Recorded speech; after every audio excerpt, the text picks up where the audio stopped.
Hello there, and welcome to the Wylders. Here are all of the gang called the Wilder Bunch. Everybody say hello. Hello. So, today it is a day after April Fool's Day. Too bad we didn't have an April Fool's date for our game, but it's Wednesday, and Jan coined a new term this last couple of days that I thought was awesome. Thank you very much, honey, for the term Wilder Wednesdays. That was pretty smart. Good job. So yes, it is a Wilder Wednesday, and we are we're a little bit discombobulated tonight. I am especially, and the reason is because there's just been a lot of stuff going on in this last week. It's been gigs, it's been other kinds of things. I attended a magic lecture last night until way too late into the night, stuff like that.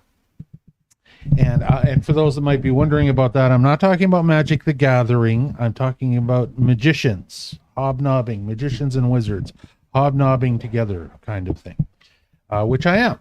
My name's Dave Wildson. I am the game master for this game, which is a role-playing D&D game. We use Pathfinder rules primarily, but lots of old school D&D stuff too, because of course that's what Pathfinder is based on. Lots of D&D 5e, and we are playing a homebrew game. So this is the middle of an air battle that we are coming back into. And before we do it, I'm just going to go around the room, let everybody introduce themselves really quick. We're going to play about 2.5 hours tonight. So let's start with intros. We'll just do them right now at the beginning. We won't do any again after the break. So let's go to my good buddy, Mr. Thaddeus Poindexter. Hello, sir. Hello, my name is Ian Little, and I am portraying the role of Dr. Thaddeus Poindexter. Simple country doctor. Just a country doctor? Simple country doctor. I don't remember. Pay no attention to the man with the beard. I don't remember country doctor being a class in D&D. Move along. You might get stabbed. Rob's letting Move along. Cat out of the There bag. is nothing to see here. Let's go to Josephine Nothing Smith. Are you ready? Hello, Josephine. Hello. Checking cameras. Good. Everybody should be okay. Let me know if you're not. Hello. How are you, ma'am? Hello. I am quite well, Sir Game Master. How are you tonight? Like I said, I'm discombobulated, but that's okay. I will make it up as I go along like I always do. I am a very sleepy sharpshooter, which I know is not normal for me because being a half elf, I usually am very alert and quite in tune with my senses. But I've already warned, if I fall asleep at the table tonight, it has nothing to do with any of these people here. I'm just really, really tired.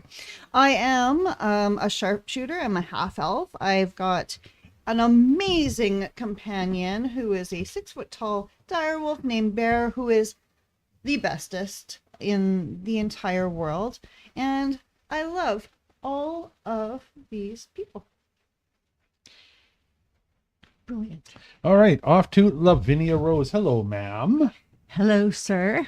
My name is Lavinia Rose. I am played by Janice and the wife of the game master down at the other end of the table. Yes, that's me. Hello. Hello.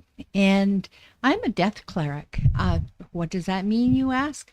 Well, my mission is to help those people who are needing to pass on without being scooped up and turned into an undead. And so my other role primarily is to be a healer. And so I am one of the healers in our group. Dr. Thaddeus is another one. And well, there's lots of healing in this group, actually. So that's wonderful. Anyways. And hello there, sir, Mr. Percival Redfeather. I am Percival Redfeather. I'm played by Robert Woodbury, and I've also been bidden you greetings from David Boudreau, who called me when I was out walking my dog and said to say, hello, and I love you to everybody here. We are watching at his business, evidently. They have tuned in to watch the Wylders All tonight. right. So hello to everybody. This is so cool. Say We'll hi all to say David. hello. David talked to me too and said he? they're streaming from their They're store streaming tonight. from their store tonight. Yes. That's nice. Yeah, and I just got back from Red Deer, so Can we tip up Rob's camera a little Yeah. bit so that it's, see if we can get it Cutting to off tip my up? head, are we? there. Is that I was better? trying to just Little get more. it. One more. Centered. Yeah. Okay, and How's that? Close enough. Close enough for Jazz. That'll and do. The girls I grow. All right. Cool. Okay. All right. Thank you very much, Mr. Red Feather. Hello, Mr. Raven Alexium. Hello, I'm Raven Alexium, played by Glenn the Valley, and I am a squishy wizard, and I have a familiar, my Raven, and that's pretty much it. Oh, That's pretty much it? I have a minor in alchemy. And you have an awesome mustache. It's a pretty step. Major There we go. in awesome stash. Awesome stash. I got a whole It's box of epic them. stash. All right. Good. Okay. So We have, Sugarberries joining us in the chat. Yay! Hey, berries. shout out to Sugarberries for coming to say hi, and anybody that's caught up with us on YouTube. That is where we keep our live recordings, by the way. Well, they're not live, they're recorded afterwards. But if you look on the live tab on YouTube, that's where you'll find all of our most recent recordings. This is actually live number 31. I Yahoo! forgot to update the titles because of my discombobulation. Ow. So the title still says title from last week, 30, but that's okay. It doesn't matter because it also says Sky Battle aboard the Sky Galleon Mynnior. That's where you are. And the Sky Battle has just begun, correct? Yep. Dun, dun, dun. Dun, dun, Okay. dun. So, Although we made a big shot right from the get-go and have put the fear of dog into We. them. Yes, we. yes, Put the fear of We dog. put the big- fear of dog into a them. big thank you to the group gives to Raven Alexium, who hit one of the 3 ships pursuing you with a fireball. Arbol. Okay, so to do super quick review, after completing a mission where you guys had to sabotage a treasure ship riverboat, you've been aboard this Sky Galleon that's flown by Inuit giants. These are big giants that have got jet black ebony skin. Their mortal enemies are another race of sky giants that are Vikings. You have been discovered aboard the skyship just after completing your mission by a small fleet of raiding Viking warships, and you are now fleeing because you were outnumbered. There are 3 Viking warships that have pursued you and have been closing distance with you because you were caught having to do a 180-degree turn and all of the other things, and you were at a standstill, whereas they were under full sail. So they are catching you and closing the distance. It is the center of these 3 ships that was closest that Raven has been able to hit the center mast of that giant sailing Viking sky longboat with a fireball, and it blowed up real good, as Raven would like to say. Blowed up real good. And he basically took it out of commission and it started to fall behind because it's lost its primary method of moving forward while it's in the air. The other 2 are still in pursuit. One of those 2 that is in pursuit, as you guys have been watching, there was a Viking warrior, and I'm going to switch to a couple of scenes that we've got that we use for just storytelling scenes. So here's the adventure screen. Here's the Mynnior, a picture of the Mynnior that you were flying aboard, kind of, sort of. And the ships that you encountered, the fleet that you encountered, the Aesire fleet, looked like this. And it was 3 of these ships that has broken off and have been pursuing you. Now you have 2 ships pursuing you. At the foremost of the one of the 3 ships that's pursuing you, 2 left, you see a large Viking figure come up to the very prow of the ship, the very front of the ship. And I said last week that he raised a staff in the air. I'm going to retcon that and change that to say that he raised an axe in the air, a large, long-handled Viking war axe into the air. Ooh, okay. As he does so, there is a swirling of looks like light or something around it that you can see from a distance. You guys, what did I say for distance the last time? 400 feet. 400 feet? feet, yeah. Is that what you were able to hit him at, was 400 feet? Well, I hit him at 500 feet. Range is 500 on this. On Well, the fireball, but he closed. That distance is continuing to close. You are almost completely up to speed now. So I'm going to say that as these Viking longships are chasing you, they are going to level out at about 250 feet Oh, okay. as far as how far they are from you. So we're going to be at a disadvantage with bow and arrow. So yes, you'll be firing with disadvantage if you fire projectile weapons Yeah. that can make it that distance. As they are closing and they're almost at this distance, you see this Viking figure, and he looks, let me see, which one does he look like? He looks like this guy right here. He is standing at the prow of the ship. He has got his axe raised in the air, Oh my. and there is this light spinning and twirling around the axe as you can hear him chanting in a language that you do not understand, but you can hear the chant of his voice rolling across the air between you. I would like to do a identify magic as a recall. Okay. Okay, you want to recall magic? Do you have to roll for that or anything like that? No, you just tell me. As you don't know a lot about Viking culture, I think I actually do have to roll. I can't remember. He's trying to pull a whammy on you there, Dave. I think I'm allowed some stuff. doesn't I matter don't- what he rolls. I'm going to say that because he doesn't know a lot, he certainly doesn't know as much as the Anua, right? They might be able to fill you in a little bit more, but it looks to you like he is definitely some type of shaman casting some type of energy spell. Oh. While he's thinking about it, we're joined by Ashley Moreau and Oh. the Pink Captain. Hey, Silver. Hey, Ashley. Pink- Hi, guys. I was wondering if now is an appropriate time for us to get the visual age, which we produced, which is on your top Should shelf. we pass it around? Yes. Well, All right, hold on. Let me see if I can find. It's on the top shelf right beside, there. beside the fair, just the beside the pixie. ferry.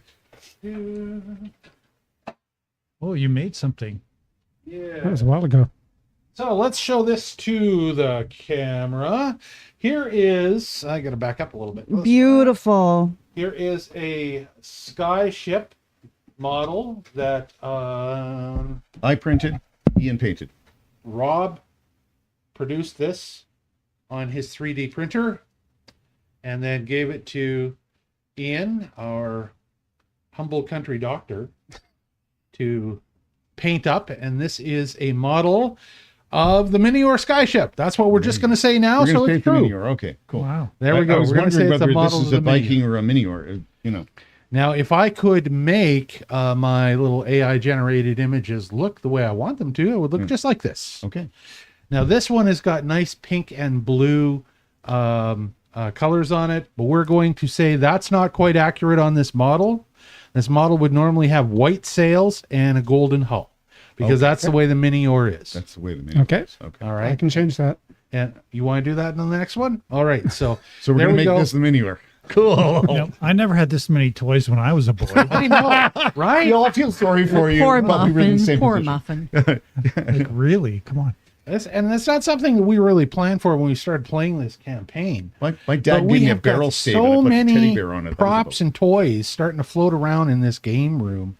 It's crazy, right?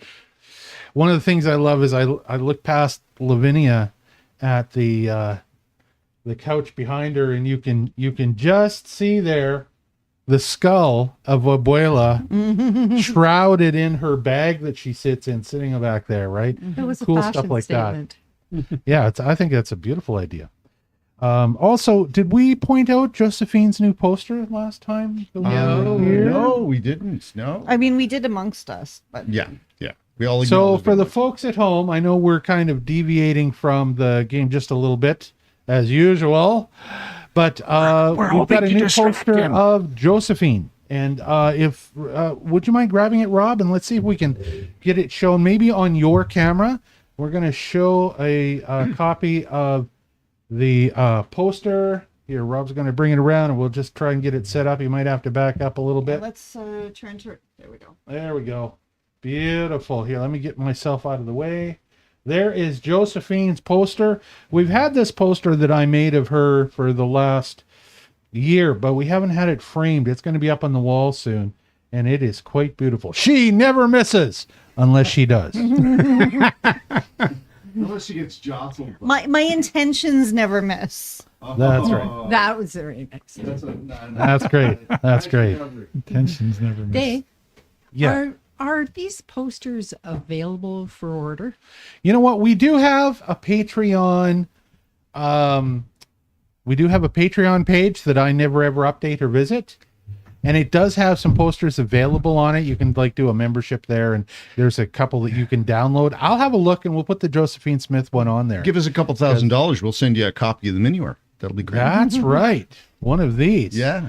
We haven't gone to monetizing stuff like that. And honestly, right now, there's not a lot of reason. We've got some viewers, but not a lot of viewers. When there starts to be demand, we will respond to that demand. My Right? big hope was that we were going to hit 50 subscribers by tonight. Ooh, and we are now at either 52 or 53. What? Yes. Oh, hey. Welcome, So everybody. thank you, everybody. Faithful Thank you. fans. Thank you. That's I awesome. was at the park telling some guy that we had like 50 followers, and he goes, "That's a lot." And I go, "It doesn't sound like a lot, but maybe you're right. I don't know." Now- It's a lot considering at first it was just us following us. Yeah. So now so many right. people have joined in our journey. So we appreciate you guys. Yeah, welcome, guys. Thank you. Now, all you need to do is go out and get 1,000 other people just like you to click that follow button. I Follow think us, there's like, and subscribe, and other hit those podcast. notification bells. Blah, blah, blah, blah. We're all so unique. Yes. All right. Let's hop back to our story. So we've shown the ship, the Mynnior, that they are on. We've shown the Viking ship. We've shown the Viking with his axe raised in the air with the swirl around it. And as Raven is trying to establish exactly what the spell might be, all of a sudden an arc of lightning just comes down out of a clear blue sky above, hits the axe, and barrels towards your ship. Hey, it's a lightning spell. It's a lightning spell. What a surprise. Hey, it's Thor. but- Like a bolt out of the So, blue. can you explain that again? So the lightning is coming down and hitting. So He's harnessed the lightning and propelled it towards us. the lightning has come down, passed through the axe directly towards you as a streak of lightning flying through the air right at your ship. That lightning passes over the heads of Marduk and the sailors who are standing on the little, what do they call it? Do they call it the poop deck? The thing on the very back of the ship, the raised yeah, that's bit on the back? Yep. Okay. And that's where you're also watching from, because that's the only place you can see right now when you're being, you're in full pursuit and you're in front and they're behind. Are we rolling for initiative? What's You're not rolling for initiative yet, but it's coming. And so if you want to prepare, that's cool. If you want to prepare one, as the lightning rolls, this lightning bolt rolls over all of your heads, just narrowly missing Marduk, by the way. It continues right at the center sail spar. Mast. I suck at these nautical terms. Sorry. Mast. The center mast of the galleon, the Mynnior galleon, is struck by this lightning bolt, and a side piece of it slivers and breaks off, but the rest of it holds. Oh. The ship continues on. The sailors that are on the main deck near the mast suddenly scramble to take rope up and bind the center of the mast where there's some smoke and some burning.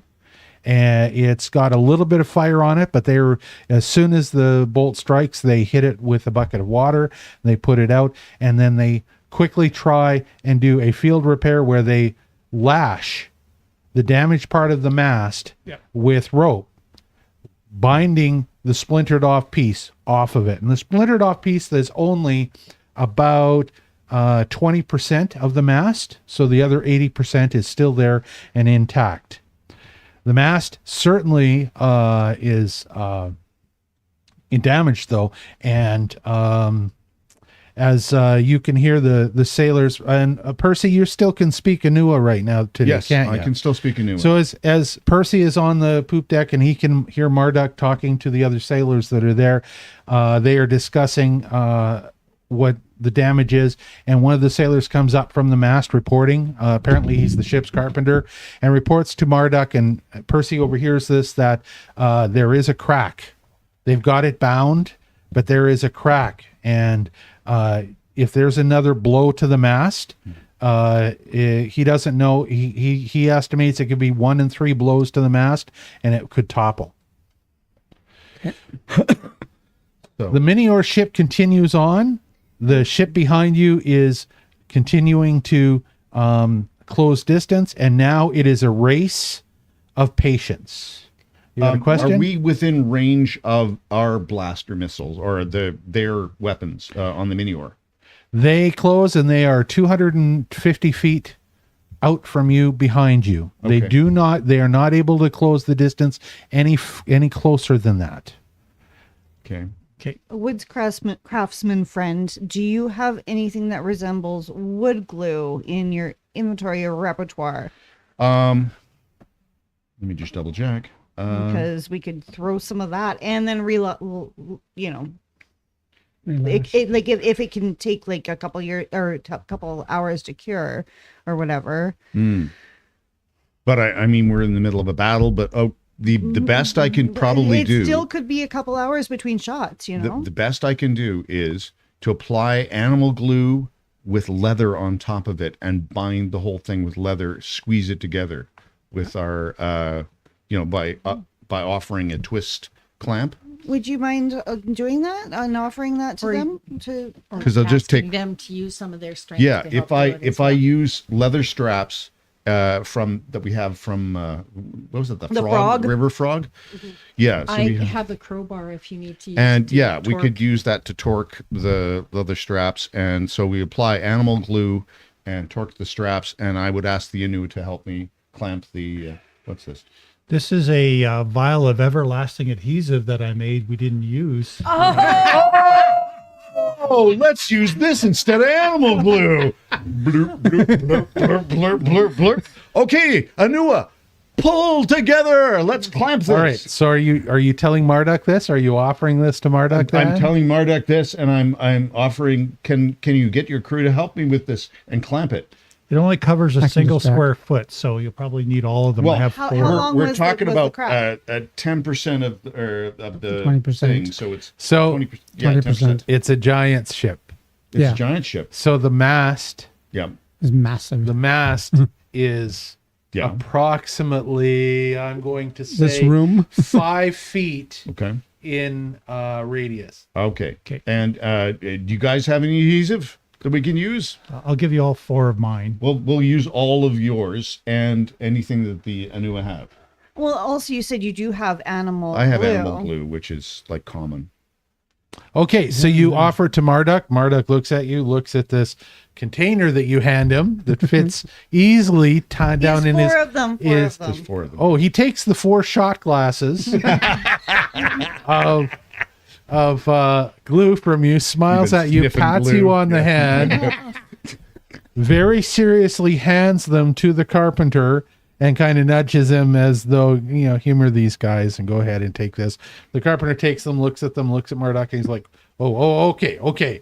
And he goes off and takes them and pours them. It's everlasting glue, by the way. Yeah. Shouldn't that, But maybe they don't Be really some- fully understand that it's everlasting be glue. something a little more He exciting? pours them down where the crack is. Yeah. They flow down, and he is surprised to discover that they do help bind it a little bit better. Okay. Because the stuff sticks and glues very quickly and It doesn't becomes take solid, a lot. right? Yeah. So everybody he comes knows back super glue doesn't take and a lot. reports to Marduk that there's good news and bad news. The good news is this glue is stuck on there hard and it's going to be great. The bad news is when they go to repair this, unless they replace that part, they are not getting that rope off again. Crap. Well, Okay, that's fine. So it's good news, bad news, but it might not matter if that mast takes any more shots. Any other things that you are wanting to do right now? It is, like I say, it's a race I have against a time and trident. patience. What's that? I have a trident of lightning. So Thaddeus has. Where did you get this trident of lightning at? That was in His the father. dowry from my marriage to the Oh, that's mermaid right. princess. It was in the treasure hoard that you got the dowry, right? Yes. There's his wedding band. Yep. Anybody that hasn't seen those videos can go to our YouTube videos and they can find out all about the marriage of Thaddeus to the mermaid. Oh, and the game master doesn't even remember the mermaid's name. Thaddeus? What's your girlfriend's name? Your wife's name. Name. Yeah. We have to look it up in our notes. We've done so such many a long years of time ago. this. We can't remember people's I thought it was names. something like Merida or It's, something. no, it's something like Neela. It's Anila. Keena. Is it Keena? I think Keena, it's yes. Keena. That sounds Tina. Tina, yes. I think so. All right. Okay. So Let's call her Tina. okay. So you have a trident. Is that right? I do. You have a trident. And this trident is, how big is this trident? It doesn't say how big it is. It doesn't say what the range is. We're gonna say that it's a 7-foot trident. Okay. And what are the properties of your particular trident? The item looks like a normal trident carved with Gosran motifs. If thrown without being activated, it wobbles in the air and fails to strike. When you activate the trident, the carvings crackle with electricity. You hurl the trident, it shatters immediately after leaving your hand and unleashes its magic as a 4th rank lightning bolt originating from your space. Okay, so what we're going to do is we're going to change that description a little bit so that when you hurl the trident, what happens is that it will magically appear discharged back in your hand after it my strikes. Boom. Okay, So there you it go. shatters on impact, and a copy of it magically appears back in your hand because you got your magic returning gloves that are for daggers. Maybe get that on, like the second. But it is game, discharged yeah. at that point, and it needs 6 hours to recharge, That's a long to time. fully recharge. And it's got, amongst the runes, it's got a wonderful little handy gold button on it that says, in the language of merfolk, says, "Press me." That's you idiots. Game Master, I do have a question. Yes. I'm just I'm looking through because obviously we are at a disadvantage as like physical weapons users. I'm looking through my cantrip deck and I found something called Electric Arc. So I'm wondering if I were to use an electric arc while another electric arc came in, would that disrupt it? No. Oh, okay. I would say that there are spells that can do that, but your cantrip is not powerful enough to be one of them. Well, disrupt, not fully, just like put it in a different direction. I think that what would happen is they would pass by each other, or the weaker of the two would suddenly just dissolve on impact with the other one, and the other one would then carry further forward. And it might be a little slower, but probably it's going to depend on the level of the spells that we use. I'll go back to having nothing then. Well, no, not necessarily, because if they are 250 feet out from you, it's a big ship. I'm going to say that this is a big ass ship. So if you're going to try and hit the ship, you're not going to have to roll with disadvantage to hit the ship, because you're not going to miss a ship that big. Hitting a person on the ship, you're going to roll at disadvantage with. See what I'm saying? Or hitting a particular part of the ship. But I can pretty much guarantee you that unless you completely flub your shot, whatever projectile you throw is at least going to hit the hull or the front of one of the two ships that are pursuing you. Because I think the range is only 150 or 160 feet for my long rifle, and then what we after that, it would be decided with disadvantage. Okay. But I'm only going to apply that disadvantage to, because I mean it's a gun that obviously can shoot more than 150 feet. I'm only going to apply that disadvantage to a particular part of a ship or a person on the ship. I'm not going to apply that disadvantage to the. Oh, I'm thinking more structure. the crossbows with the flaming arrows. I think that's what we Yeah, we're decided. gonna fire Our... across. Well, I'm gonna fire. And that's why I pointed out, because I thought probably you would want flaming projectiles at least to try and hit the hull. Yeah, and I mean, of course, we're gonna have to arc them really high in order to get them over to the 300 feet. And the other thing is, both you and them are moving, Yeah, yeah. so you've got wind to deal with. Actually, that's an interesting question. If the wind is blowing past us and towards them, would my arrows travel further?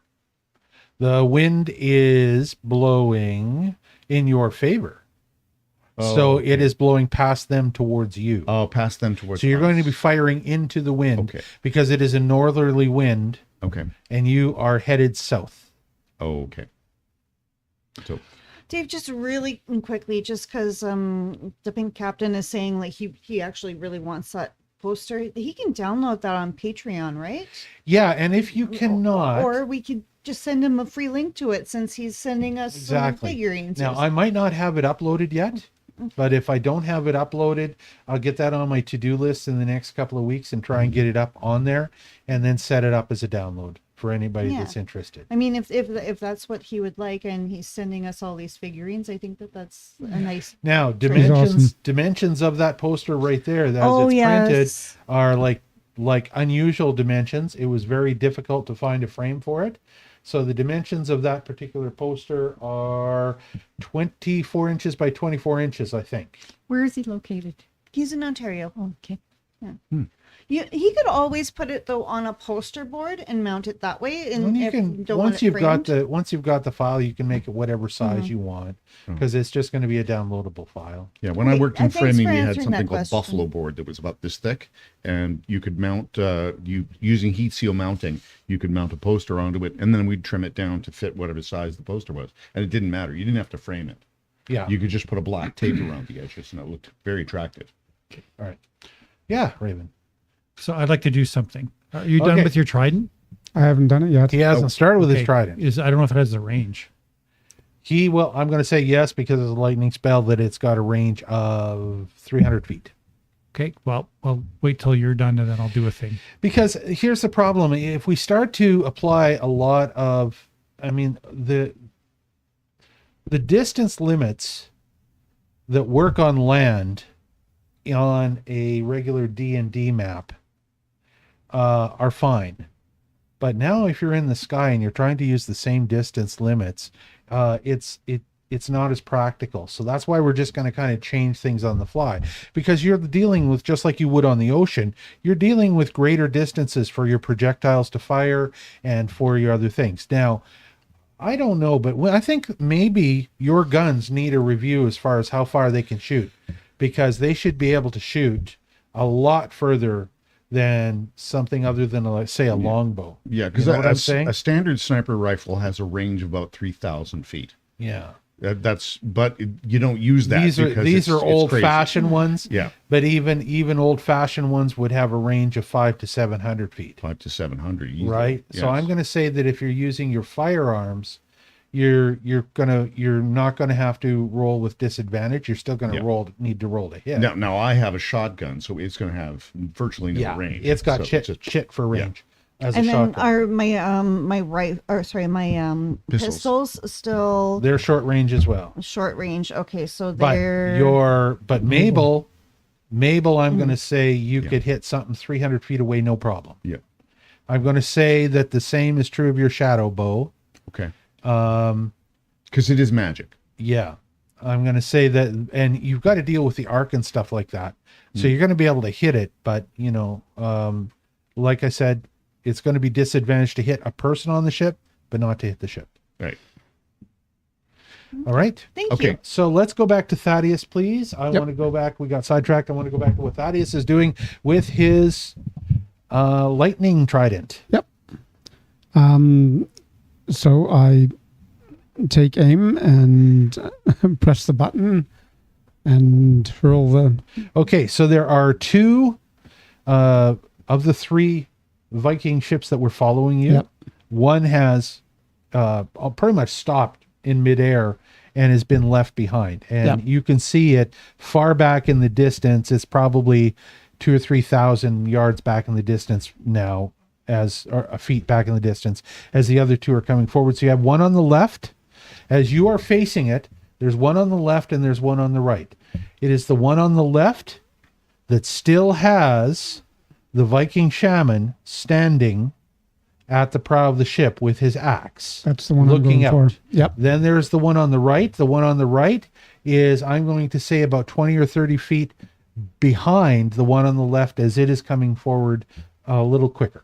Okay. I'm going with the one that just shot at us. Okay.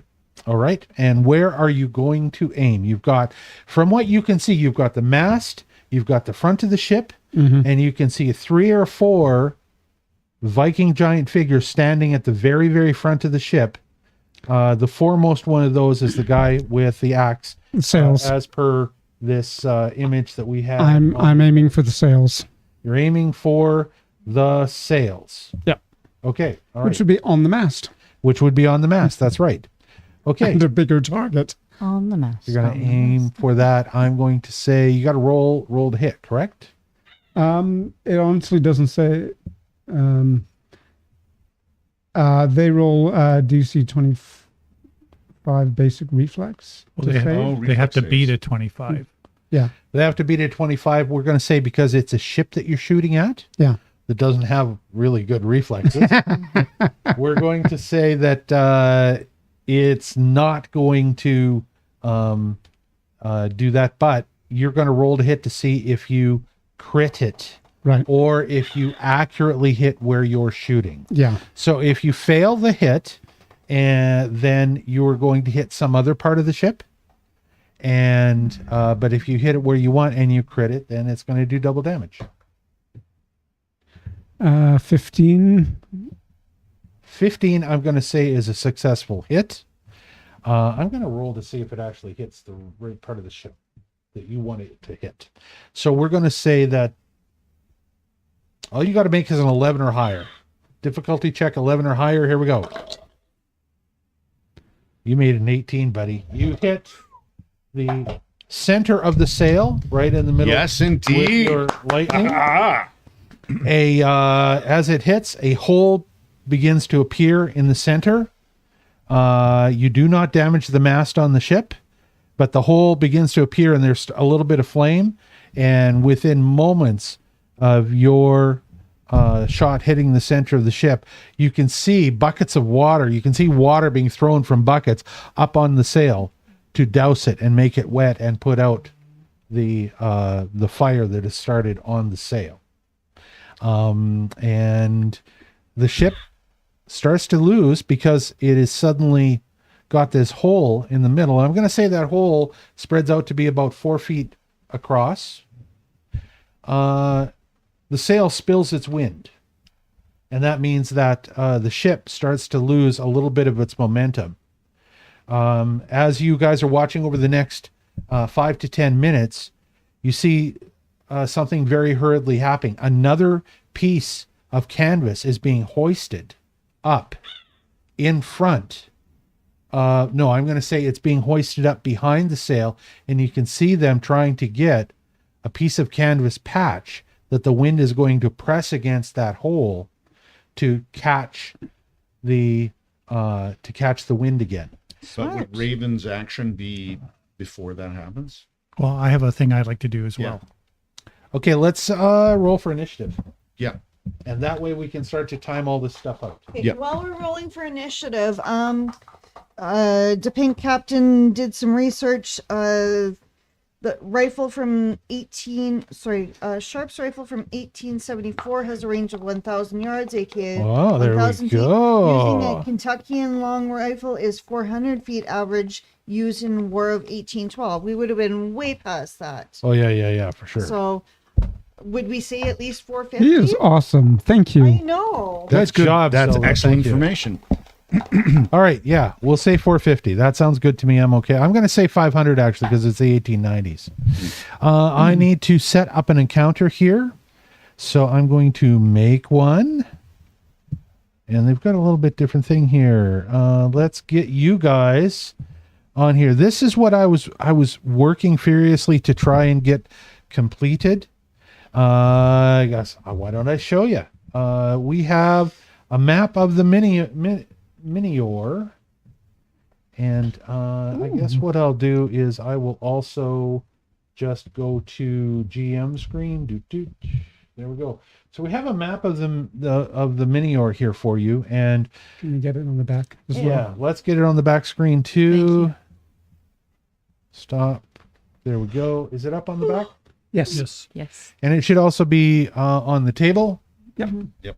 All right, I'm going to go back. Okay, and are we the one in the middle, or are we the one on We're left or on, right? we're on top deck. So to explain Are what's we? going on here, and I'm going to zoom in and out of all 4 of these levels a number of times for you. You are all 4 decks. This is the 4 decks of the ship. Okay.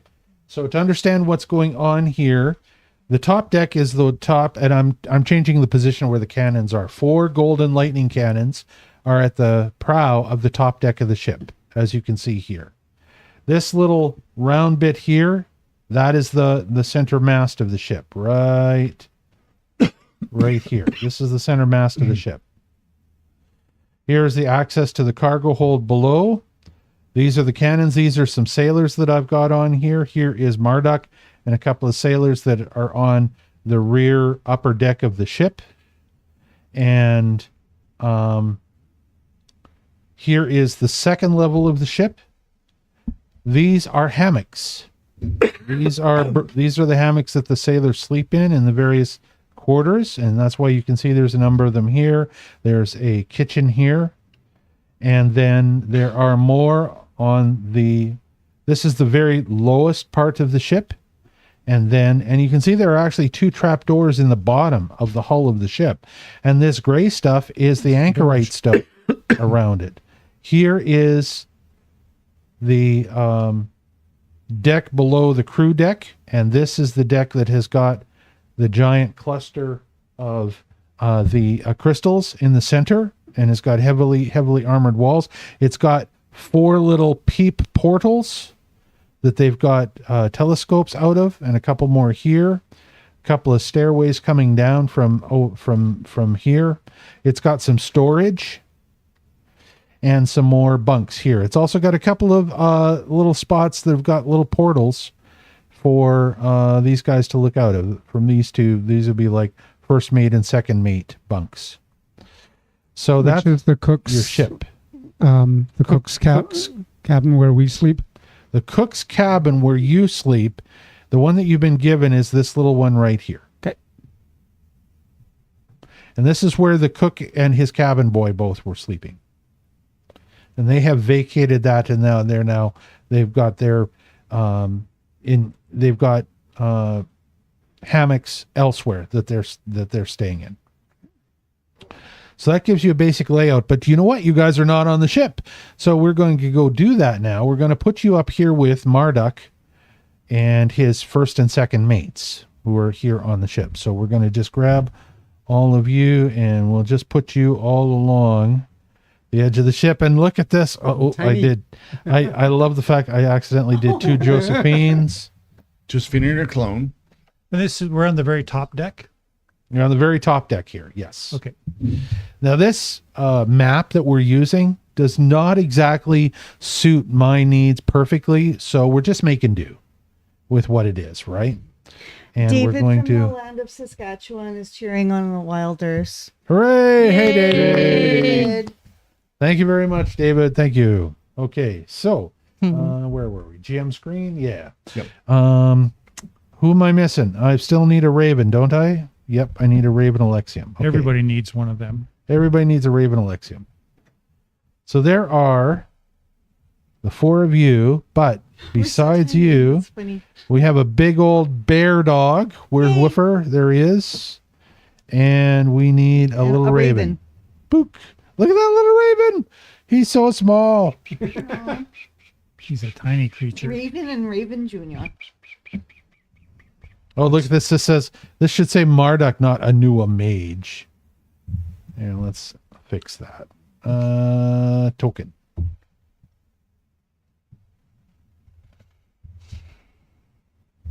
Okay.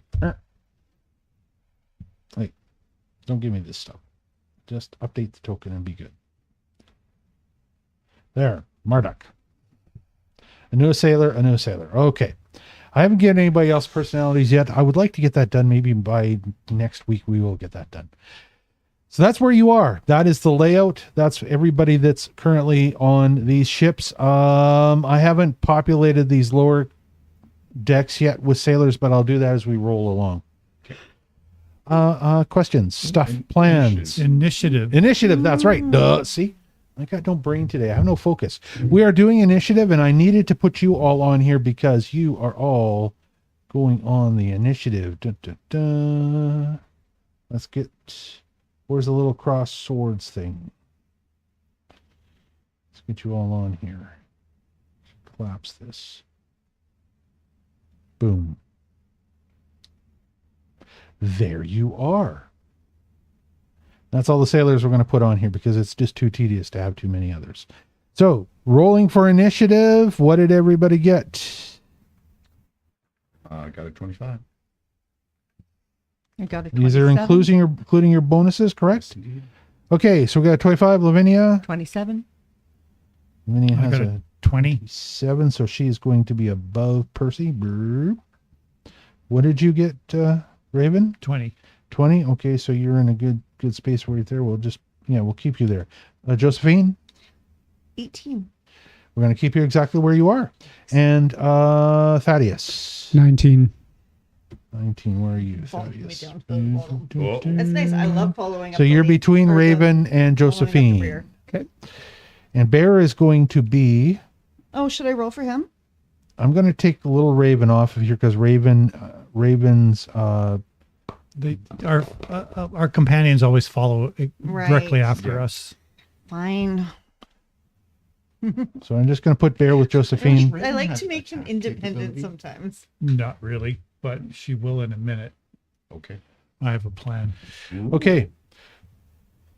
So we've got our initiatives, and this is going to mean after Raven does his thing, I will then work out. I'll let you all know the initiatives after that of what everybody's timed out to be. You're all after most of the sailors, but it's going to be Lavinia, Percy, Raven, Thaddeus, Josephine. So go ahead, Raven. You are next, Okay. just before we begin combat with initiative. Well, my familiar is able to speak with me, and she has dexterity, but she can do this anyways. I'm giving her one of my elixirs. It's actually alchemist fire, and does 2d6 damage. And I say to Drema, take this fire and go and torch the mainsail on the closest ship to us. Right, and I will cast invisibility so they can't see you approach. And you have 1 minute to fulfill your task. And so And she Drema, says, "Gah." And be quiet. if I can get her to talk, she's a bit temperamental. she's So- she's invisible right now. Well, I have to cast that, but yes. So she can fly 25 feet per round, and she gets 2 rounds per turn as a familiar. So that means every round she can go 50 feet. So they're 240 feet away, you said? They're 250 feet away. 250? I Okay. am going to do a couple of things here. There you go. I need to start keeping notes of how much damage these Viking ships take, and I need to assign amount of hit points to the Viking ships besides the inhabitants of the ships. Okay. So this is all math that I hate, and I will get it done in a minute. By the way, the Trident of Lightning, it says it does 5d12 damage. That's exactly why I'm doing this. I am making a left I Viking think ship and a right Viking ship. And I'm going to apply your damage to the left Viking ship, Thaddeus. Did you roll for that damage? Go ahead and roll for it.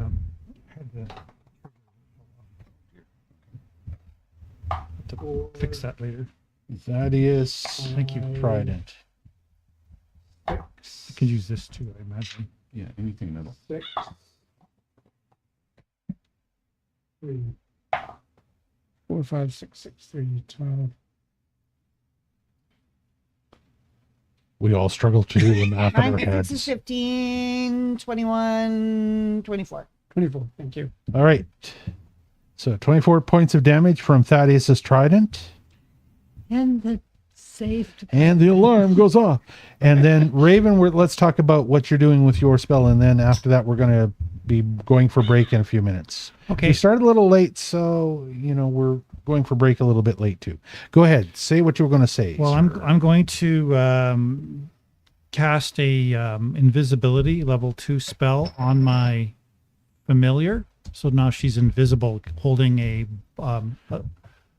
alchemist fire, and off she goes. Okay, so you gave me a token for a level 2 spell. That's what we use. Are tokens to track how many spells these guys have got to spend during their events. She is invisible and she's flying off, and she has one of your fires, correct? Alchemist fire, that's right. And are you like going into a vision to control her now, or how does this work? I can just let her. I've given her instructions to go for the mast and the sail of the one closest to us, and she can take that instruction and be on her way. So I don't need to do anything more with her. So, but is it going to take her 5 turns to get there? It'll take her 5 rounds because Okay. that's 50 feet around. Oh, okay. Yeah. So every time, five of her turns. Yeah. That's right. She's flying into the wind.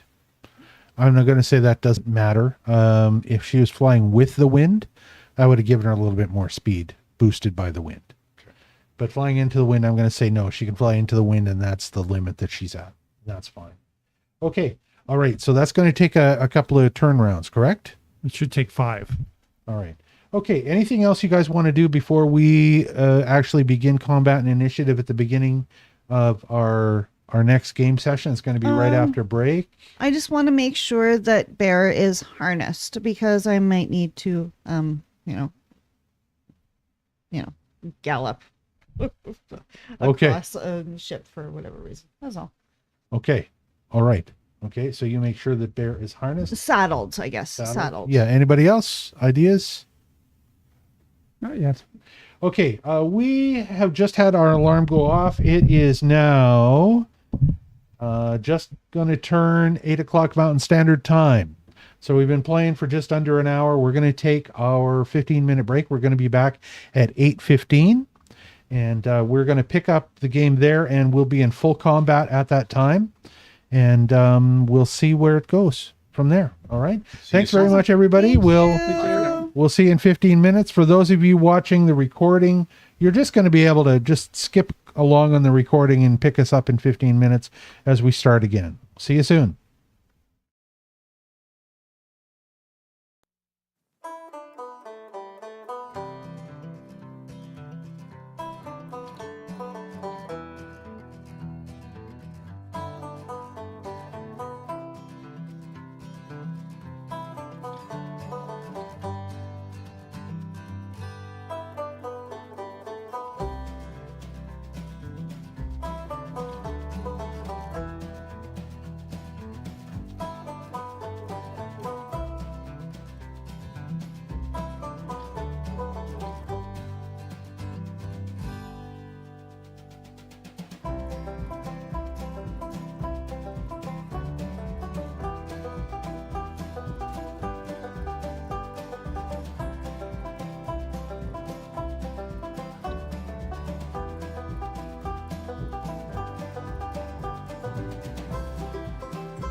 And we are back from break. Everybody, these are the Wylders, and we are going to pick up right where we left off. We just had a nice little break, and once again, we want to thank our resident alchemist he alchematized up some guacamole and chips for us. Guacamole. Excellent. It was very good. It was totally guacamole. Rob is still eating it as usual. Rob, show him some guac on the chip there. Guac on the chip. Guac. Move it over to the side a little Eat bit. quick. Yeah, there you go. I don't know if that really translates very well.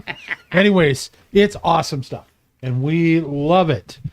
So we really enjoyed that. And we're back, and we're just sorting out some minis on the table. I want to have a look at the table map and say, hey, that turned out actually pretty good. Look at that. Yeah. There we go. We just sorted out some minis on the table, and I've run into a little problem where we don't have a big Marduk. So instead of Marduk the sailor, he is now today being played by an orc with a big axe. That's who he is. But all the rest of our players are on there, and we're going to be following through with stuff in a couple minutes. Okay. The place that we left off just before break was that Raven had just sent off Drema with an invisibility spell on her and a alchemist fire, correct? Just one? Yeah. One alchemist fire? Can you carry more than one? How much do they weigh? They're light. My system just crashed, but she I'm going to say the Drema could carry two. Me too. Okay. Did you? Yeah. Okay, I'm going to say she could carry two, so let's assume she's got two alchemist fires Okay. that she's going to drop just as a bomb when she gets there. But it's going to take her 6 turns to get there, or 5 turns? 5 turns. Yep. We've just started initiative. And you don't have anything to do as far as initiative goes yet. But we'll just go around in the initiative circle to see what you guys want to do in the next round. And then I'm going to see what Marduk wants to do after that. All right. So, starting with our initiatives, we have Lavinia, you first. You want to pick it up afterwards? You'll skip down below Percy. Percy, what do you think? Sure. What do you want to What am I doing? I am firing arrows with flames. Okay, you're Oh my. after taking a swig of his moonshine jug, Yep. Let's do Percy it. decides that he's going to fire an arrow with a swig. And I since mean, with a have fire. it's not twin takedown. It's the double fire off of my first action. That's true. I'm gonna do 2 off the first action, and up a nat 20 Ooh! Critical damage. plus 13 makes it 20, 33. I'll just say it's a crit based on, and you're going to hit him for sure. Okay, and my second one. You don't need to do a disadvantage at all because you critted on your to hit. So your second one is your second arrow. Yeah. And what is it? arrow, And it's 24. Okay. All right. So both of your arrows are going to hit the targets that you want them to hit. Okay. And I need to know damage on each of those targets. First target's going to have double damage. Second arrow is going to have regular damage. What are you shooting at?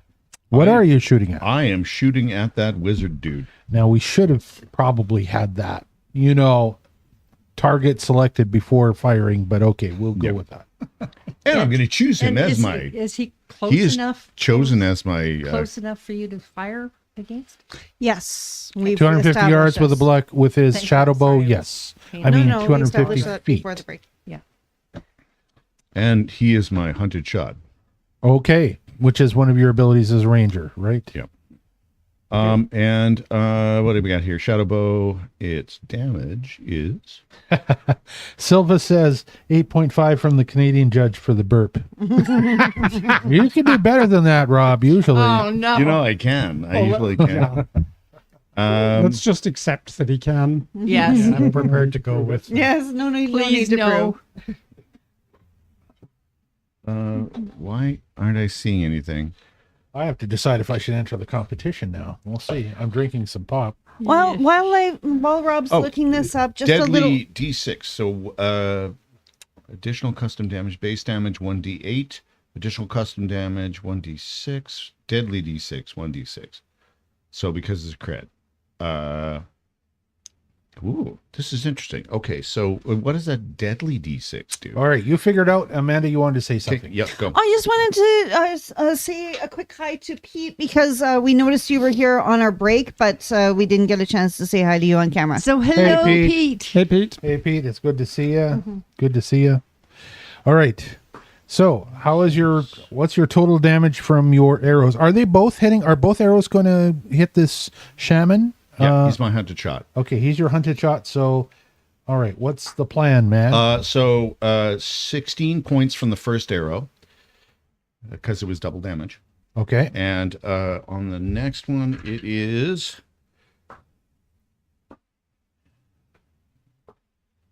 6. So 6, 7, 8, 9. 9 points of damage. Okay. Now I need to add him. I don't have him added as a guy. Well, here's the problem. I don't have the enemy ship on our map. So these guys are they're gonna float out in midair. So that's what I'm gonna do. I'm just gonna make them float out in midair. Let me see if I can find this guy. I'm not gonna show you him though. I'm just gonna pick a regular warrior. We're gonna take him. Boop. And I'm going to zoom in on him. And this will let me record all the damage. So it was a total of 16 and? 16 and 9. Okay, So, so 25? total of 25. 25 points of damage. Mm-hmm. And there's flaming arrows sticking out of him. We can see the. Yeah, I know. I'm going to fix that in a minute. Don't look. I'm a wizard. I have to look. It doesn't necessarily apply anyways. Any of the stats you would have seen, it wouldn't have mattered because the guy that I'm just using as my little warrior token to keep track of the damage is not the actual shaman that I'm going to stick in place. That I'm just going to transfer the same damage deduction of the amount of points that he's lost to the new guy when I get him in place. Many of the things that need to go on my to-do list for this next bit.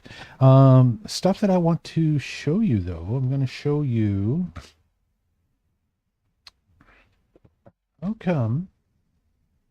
I thought that I'd given everybody the... I love Dave's AI. So good. Except Dave in person looks friendlier than the AI. I look It's a about little menacing and grumpy on that particular AI. This is the AI that's Yeah. on the back of our... But otherwise, it's so awesome. Okay. All right, I've updated the screen, so you should get the map actually on your screens now. I'm just waiting to see if that's going to happen or not. It's blank on the On our own, the streaming one. on our own screens on our Yeah, I don't know why it's not backgrounds showing on up. there. It's ticking me off. We're having a problem with our server, apparently. Yeah, mine's. So we'll just go to mine's Marduk. getting I really believe weird. that because all of us got kicked out. Nope, now it's back. We see Marduk in our. Now it's gone. And now there's something else. And now there's Marduk. I don't know if this is useful On the back? commentary. Is this the back What? screen? No, it's on the streamed. On the back is Dave Wildson, the game master. Let's go with this. We'll just put Marduk on the back. Yeah. No. Because speaking of Marduk, after Percy fires his arrows and I have deducted the damage, it becomes who's next on? Oh, I did fire You one want more something time, else? and actually the 2 more times. But the second time, I got a 25, I think, to hit. So it's 25 to hit. I don't know whether that counts on the second. I'm going to say yes. You're still hit with a 25. Okay, and then the third one didn't hit. So Okay. yeah. So second one hit, and it's So damage from the second one. second one is Is that also a twin takedown or whatever?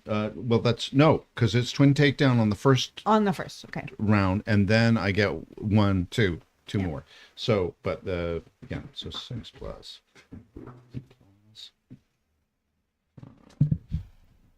Okay, so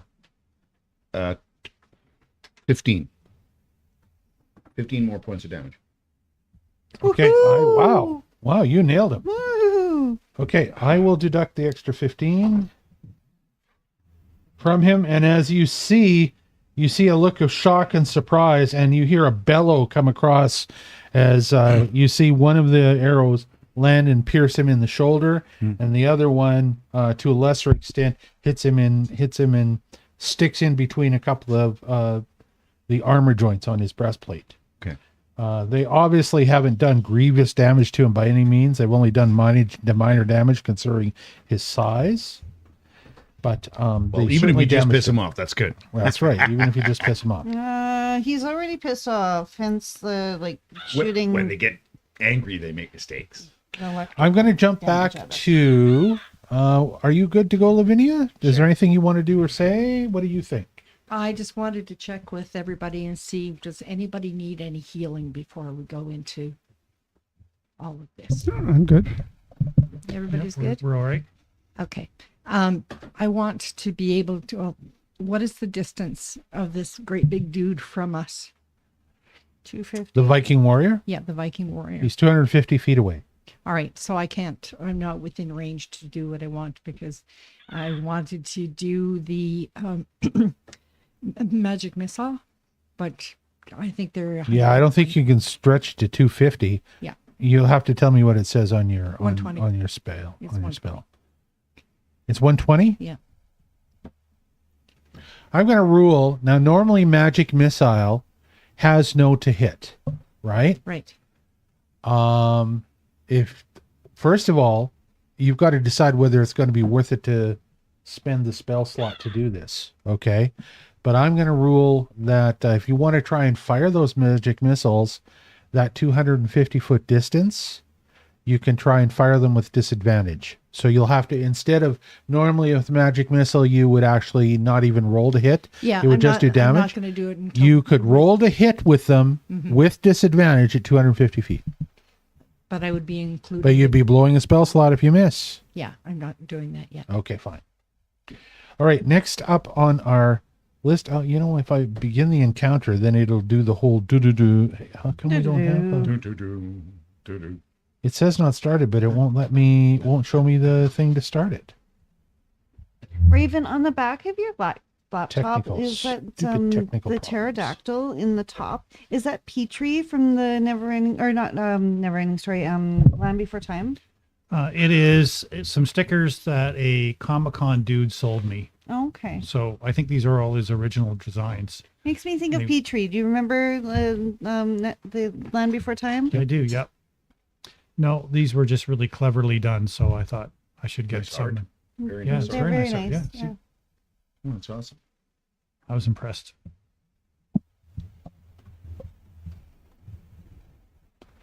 Okay, let's try and pick this up. I'm so distracted tonight.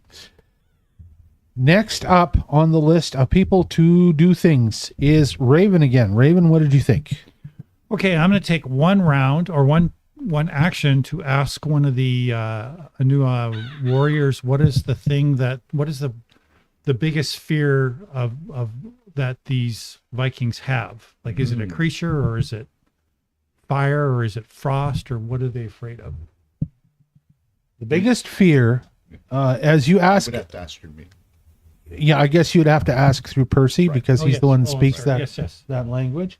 Okay, as you ask through Percy, and you're talking to, I believe his name was Obaz. Wasn't that his name last week? He was a very helpful guy. Is he first mate or? I believe we're going to say, yeah, Obaz is the first mate. He's standing right beside you. We're going to give Obaz a new name on the thing here. O-B-B-A-Z. And I've got to update his token so that it'll show that on the screen too. And you know that's who he is. As you talk to Obaz and ask him about this, he smiles at you and says, oh, that's obvious. The greatest fear that any of the Aesir Vikings have is that someday they should encounter Amarok, the great wolf god of the Northern Territories. Ooh. because they hunt the wind wolf. They hunt the wind wolf pelts, right? And those are the children of Amarok. So their greatest fear is Amarok, the god, or I suppose you could say any really, really, really big wolf. Okay.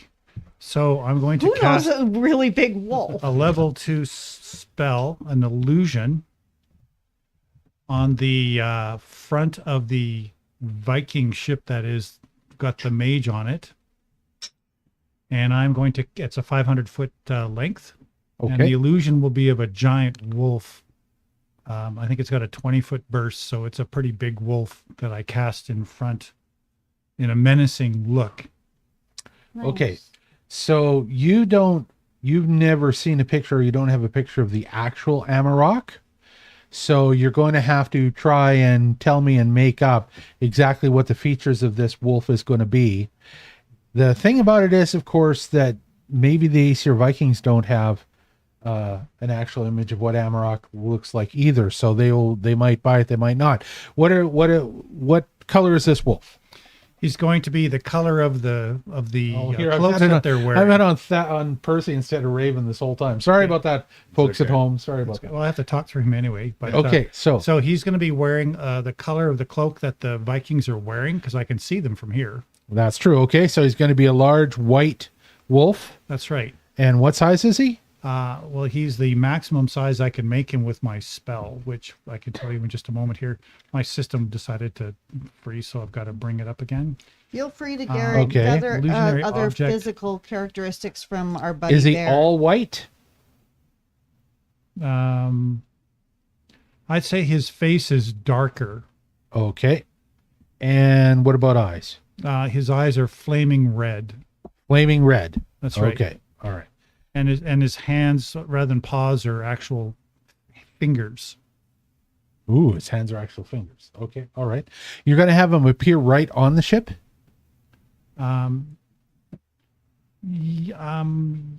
Yes, I'm going to have him just like he's well, no, this isn't a movement thing. It must fit into the spell's area of 20-foot bursts, and an object appears to animate naturally, but it doesn't make sounds or generate smells.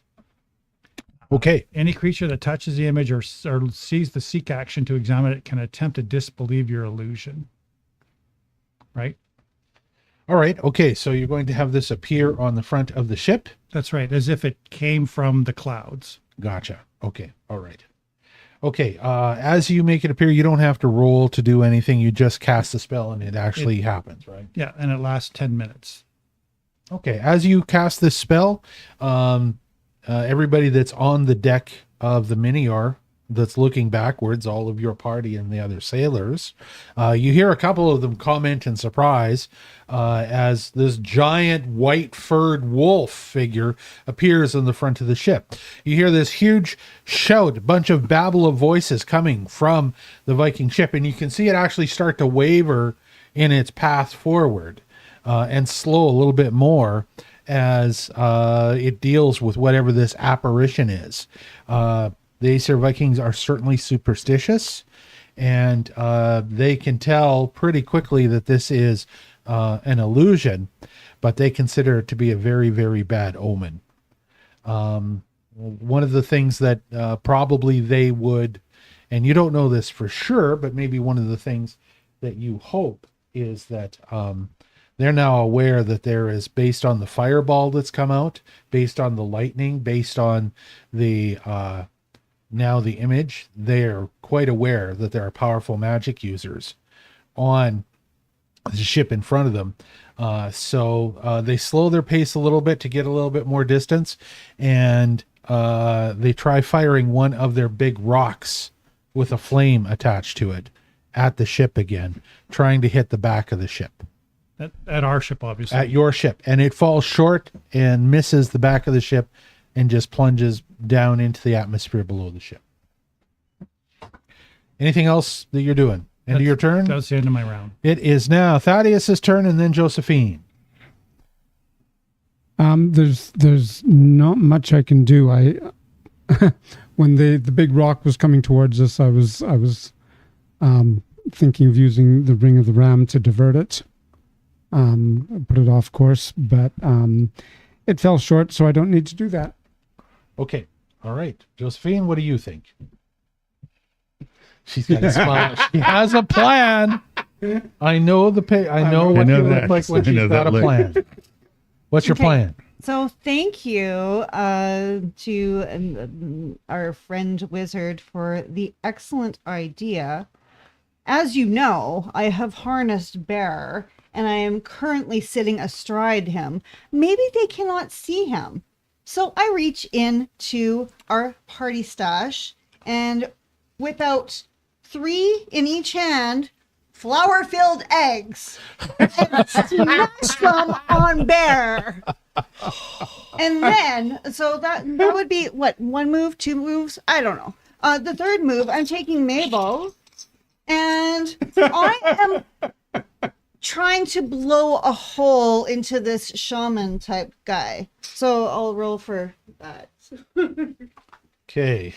So astride your wolf that is now white. No, we like, on yes. the prow of the ship, Like, you are going to fire your rifle mystically towards them. Yes, this exactly. is such a Valkyrie move. An awesome idea. Okay.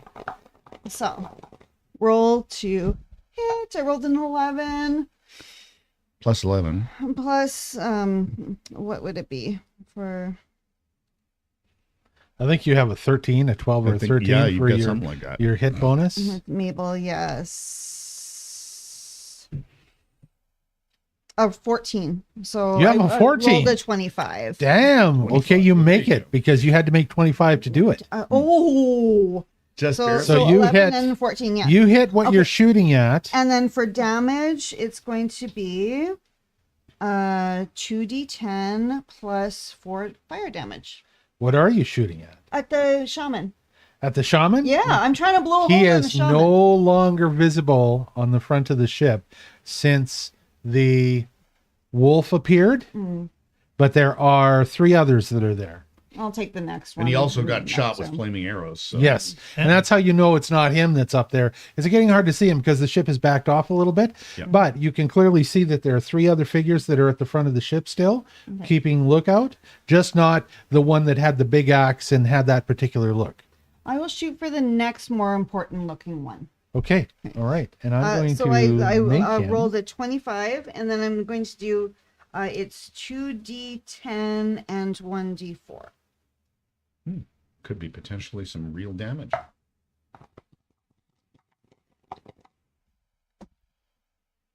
A 10. And a 6. And a 1. 17. 17. Good for you. But I hopefully scared the shit out of them. You did What the 17 damage to this guy? Yeah. Okay, so that's 2 off of that is 8. And the pink captain says, and that is how the great forest fire of the Now- water mage started. I've got an idea. It used to be that we would have these hero points, and you're still going to get hero points. But I'm going to say that when you do something that deserves a hero point plus, it deserves a hero point plus a roll of the big pink die. Fun. You get to roll the big pink die, Go bowling for zombies. and yeah, try not to wreck our minis on there. That are, exactly. In this case, the roll of the pink die is going to be a roll to see if you get something. So I won't tell you what it is. Is that for me? Yes, you get to roll it because Rolling you the are big the one pink that die. did the Because I major smashy. wolf white. Wait. I've got to think about what you're going to get, and I got to figure out the numbers. I'm going to say that 10 and above. Are you ready? Go. Hopefully it's not Oh, one. scurvy. One.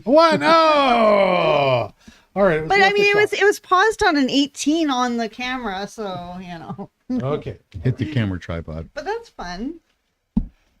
The prize behind door number 1. There was only one door for prizes, which was you had to roll a 10 or higher, right? That's what I said. Was another lightning trident. Ooh. Oh, okay. Wow. But this one would have been disposable, not Okay. But reusable. so cool to be One able use, to like pass single it use. to someone. Yeah, Even. because that was a brilliant idea, and I love that idea. Okay, let's continue on then, because I think we have now that Josephine has gone, and she's used bear, and she's got a very white, poofy, flowery bear now. He's so mad at me. He's trying to lick it off. lick it off. Yeah, And lick so it you're off. like, what is this? Make some pizza dough on his just fur. go, right? Uh, It's like Saint Bernard boogers. Marduk walks up to you, walks up beside you on the deck at the very back of the ship, and goes ahead and puts his big, massive, meaty hand now on Percy's shoulder and says to him, "Okay, good showing, and that is enough. We don't want to scare them off too badly." And then he looks at you and smiles and winks. Ooh, what's he planning? Oh, cool. So the ships continue forward. The ship on the left, which is the one that you have hit the sail with the lightning thing, when you've hit the shaman with the fire arrows, and you've made the other things appear on it and stuff, slowly regains its speed, but now it's behind by about 50 feet the ship that's on your right as you're watching both of them come. Okay. Marduk continues shouting orders to his crew, and they continue sailing southward. And he has got now 2 of his sailors who have brought up and mounted a very large spyglass, the largest one on the very back of the ship. And they are looking, and you notice that they're not looking at the 2 pursuing Viking longboats that are pursuing you. They've got it off to the side a little bit, and they're looking at something else. So Obaz comes up to you. I'm taking my spyglass out. To see what Okay. they're looking at. You want to see what they're looking Yeah. at? All right. So as Thaddeus takes his spyglass out to look at what they're looking at, he can just barely make out the receding ships of the rest of the Viking fleet that have continued heading eastward from where you were. And they're almost on a perfectly eastward course. And that's what the Marduk is looking at through the big glasses, that he's watching them as they're almost beyond the horizon now. They're almost out of sight. In another 15 to 20 minutes, all of a sudden he raises his hand, and all of a sudden you hear him yell a shout, and he says, "Okay, now." And as he does that, all of a sudden the ship that you're on slows and lurches and begins to spin 180 degrees directly towards the 2 ships that have been pursuing you. And as that happens, Obaz comes up and says to you very quickly, "We should move to the front, make sure that you stay in cover, because we are going to fire on them. We wanted to make sure that they were out of sight of the rest of the fleet before we took them. Of course. Yeah. And you should prepare for boarders. Okay. Remember, as a group, you may be able to face down one of these Viking giants if they do end up boarding us. Do not try and face them alone face to face. If that is the case, try and get away. You got a question, Percy? I do. You have an idea. Where am I in my evolution of control? You have got, where are you in your evolution of control? I want to know where I am in the evolution of. You don't have the ability to just switch into What if I'm Weird really, Tiger really scared? unless you're still physically damaged. It's not something that you can do by an act of will yet. You're going to need some rage. Okay. You're going to need something to trigger that rage. Okay. But it doesn't have to be something that is going to take half your life. It really only has to be one blow. Oh, okay. So somebody could hit me. So if somebody hits you and it I'll makes do you it. mad, it doesn't But have then to you be a wanna get the heck life-threatening out of hit. Dodge and get It has to away. be believable, though. You have to believe that you're in danger. Okay. All right. All right. You got to feel some physical pain before that's going to happen. So I might get my fellow ranger to give me a good wallop with the butt of her pistol or something. But then get out of the way, and then because, get out of my way because you don't want to be attacking her, and you've got no control over well, that. you know, or she could instruct Bear to bite me. Same difference. You don't want to be attacking Okay. any of Don't us. you go hurting Bear. I would not hurt Bear. I don't know if she could get Bear to do that. I don't think Bear would Yeah. turn on one No, of his own party. I think you're right. I think that would be a Oh, tough you know one. what we forgot? We forgot a timer. Let me see. It's 8:45. I am going to set this timer for half an hour. We're going to play a half hour more, and then that'll be it for tonight, ladies and Because, gentlemen. you know, cautioned though I am by the wise words of our nefarious leader and captain, I have to. You wanna try and see? I have to try. You want to tell Josephine your Oh. crazy scheme here? I Josephine, could kind of hear from the bathroom. I'm sorry. My right. tummy is not being nice. Sorry. you know, these are problems you just have to ignore as a woman. No. I really want you to hit me. Oh, now he's trying to goad you to punch him. I need you to hit me really hard. Because I want to become the tiger. And Okay, so May I wait a put on second. my giant. knuckle dusters? You could totally use your knuckle dusters. Do you want to do it now? No. Can we hold action until All right, they're so close? you have your plan. Yeah. Yeah, we have the plan. I'm ready. I want her to hit I'm me ready. when time comes. You know. Okay, you have the plan. Yep. And as you wait, the entire Mynnior ship is starting to turn 180 degrees. Yep. As it does, the two ships that are still pursuing you are getting closer now, and they are a little less than 200 feet away. Right? There are all of a sudden a ton of arrows and other and stones and projectiles that are unleashed by both of those ships to hit the Mynnior. Many of them bounce off the hull, but some of them land on the deck nearby you, and you're forced to take cover. I'm going to get everybody to roll, and it's going to be a basic reflex save. I'm going to see if anybody gets picked off here. How many rounds have gone by so far? I am going to say that just as they come about, your rounds are complete. Your 5 rounds are complete. Can Okay. you witness this, please? So my yeah. my raven would have Easily. done something. All right. So I'm going to find out what everybody's reflex save is going around the table. We'll start off with Thaddeus. How'd you do, buddy? 28. 28. So you're able to easily dodge, find cover, and you don't get hit by any of the projectiles that land on the deck. Josephine. Where did we find reflex, or is just out of a 20? Oh, right there. Okay. Cool. Thank you. So that's whatever that bonus is plus your D20. 17 altogether. All right, you're good. Lavinia. 33. 33. Lavinia has no She problem. got a natural 20. An arrow comes right in. She reaches up. She grabs it. Grabs it right in front of her. Throws it back at him. Okay, Percy. 3 as well. 33 and Raven. 17. 17. Something is going to hit Raven. Obaz steps up, who's nearby, pushes Raven out of the way. Raven goes flying across the deck, bonks into a barrel, and takes 3 points of damage from hitting the barrel. And his Didn't save. I also roll a 17? Like, why was my 17 better than his 17? Because you've got more dexterity. Okay. I mean, it works for me. I'm sorry for That's your right. luck. Raven's a squishy wizard. I am. He had to be saved by Obaz. I only have a dex of +2. So, as the ship comes around and these projectiles land, there's only one volley of them. The front 2 guns, and I guess we should show people on the.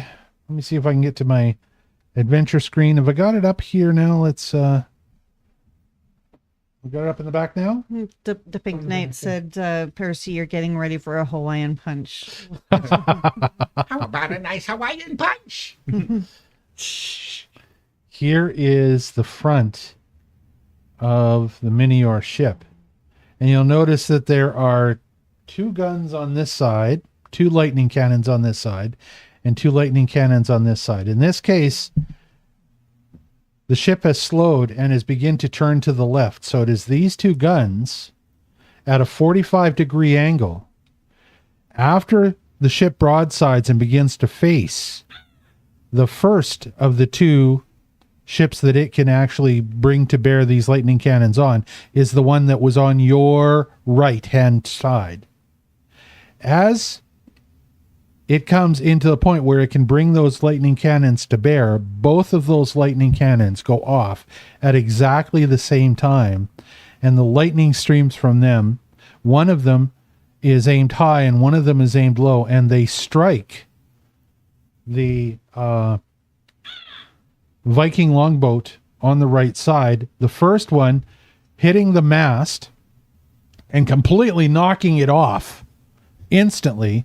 The second one hits the front of the ship and causes some damage, causes a hole in the hull, but the ship does not fall out of the sky or anything like that. It begins to list to the side so that it's on on not quite a 45-degree angle, but that ship is out of the fight now. Yay! Was that the one with the shaman? Cool. No, that was not the one with the shaman. The one with the shaman was the one that was on the left. So Marduk has taken out the ship on the right, but it has not fallen that out of the means we're sky. down to one ship now? One ship.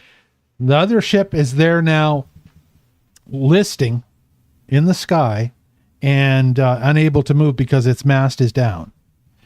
As you are watching this, all of a sudden you see a whole bunch of the Viking warriors pile off of the side of that ship, and they begin skating across the air towards the other Viking ship, which is the closest thing to them.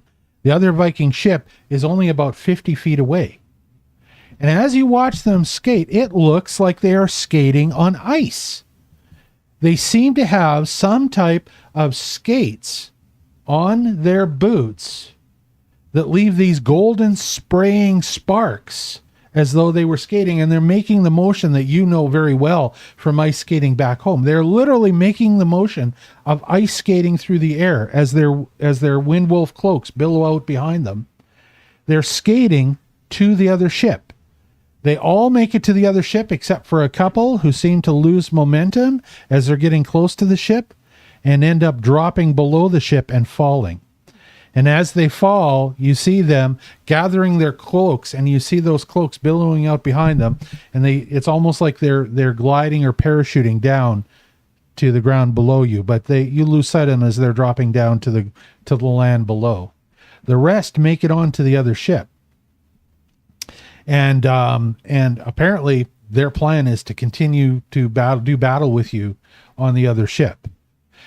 Marduk is continuing to try and bring the ship around. Your ship, the Mynnior, is now facing directly forward towards the Viking longship as it's coming up. As it's getting closer to you, when it's only about 25 feet away, all of a sudden the shaman that you had originally seen, the one that you'd fired the arrows at, once again appears at the prow of the ship with his great axe, and he is holding it out. It looks like he's going to be the first one that attempts to board your ship. Okay.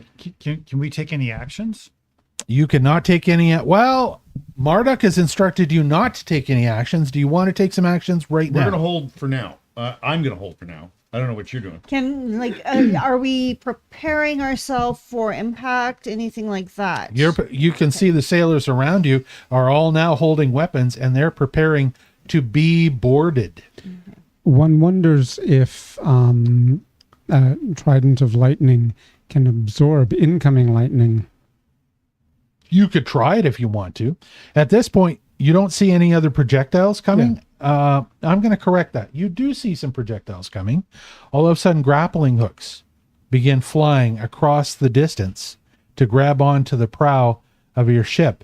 And strangely enough, the Anua sailors also begin throwing grappling hooks to grapple the other ship and pull it to you, which, as those grappling hooks fly from the Anua towards the other ship, you can see some of the Vikings are very surprised that this has happened, and they do not expect it. and you can see that there's looks of concern and fear on their faces. They are grim looking, but they did not expect the Anua to throw grappling hooks as well. Okay. Okay, I would like to cast. We're within 30 feet, right?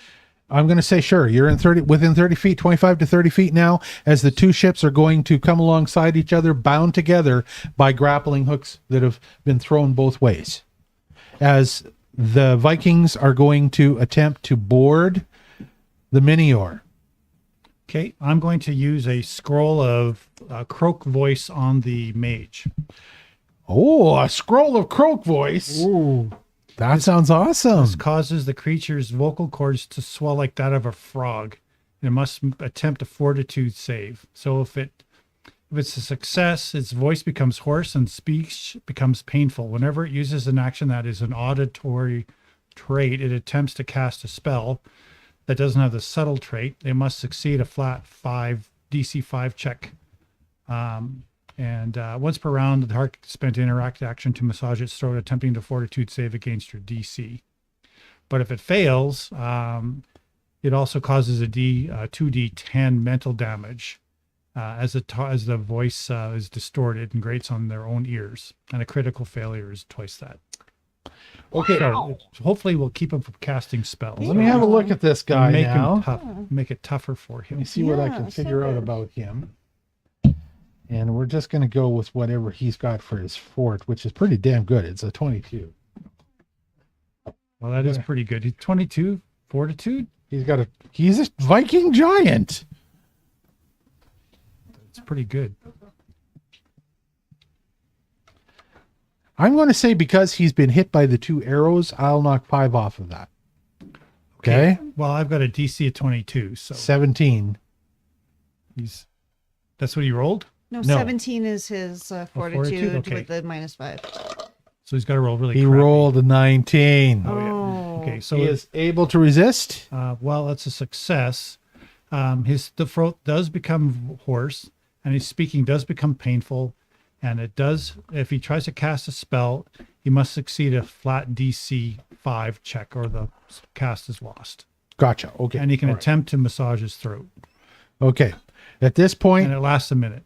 you can see the realization appear in the eyes of the shaman that he's being the victim of this spell, and you hear him try and utter something. You hear this real come out of his throat, and he's quite surprised by this. He grabs onto his throat a little bit, and then you see his eyes harden, and he hefts up his axe, and it looks like he's decided the best way to go is going to be to go physical instead of Let's spell. get physical. I want to get physical. Let's get into physical. Let me hear your body talk. Your body talk. Sorry. So all better now. let's Thank get this guy again. We're gonna just. I should have do this. cast croak voice on somebody else. Oh. I got 3 more scrolls. Okay, so this is the guy, and he's looks like he's got more than a little bit of armor on. He's a big, tough guy. The other guys that are standing on the ship are not quite the size and girth that he is, like shoulder girth that he is, but this is what they look like. I'll just go through these tabs real quick for you. just lost the screen. I know, I'm getting there. Okay. Share. This is what they look like. This is one of the What a guys, gorgeous picture. apparently. Here's another one of the guys. They're getting old. They're all old. You'll notice they all have that white hair. That And, means they're esteemed. And there And you go. respected. Right now. You sure esteemed us. One of them here is quite heavily armored with these big metal things besides his cloak that he's got underneath. As they come to the ship and they begin to try and leap across the distance to the ship, and there are many other Vikings, you would estimate that there are probably a total of about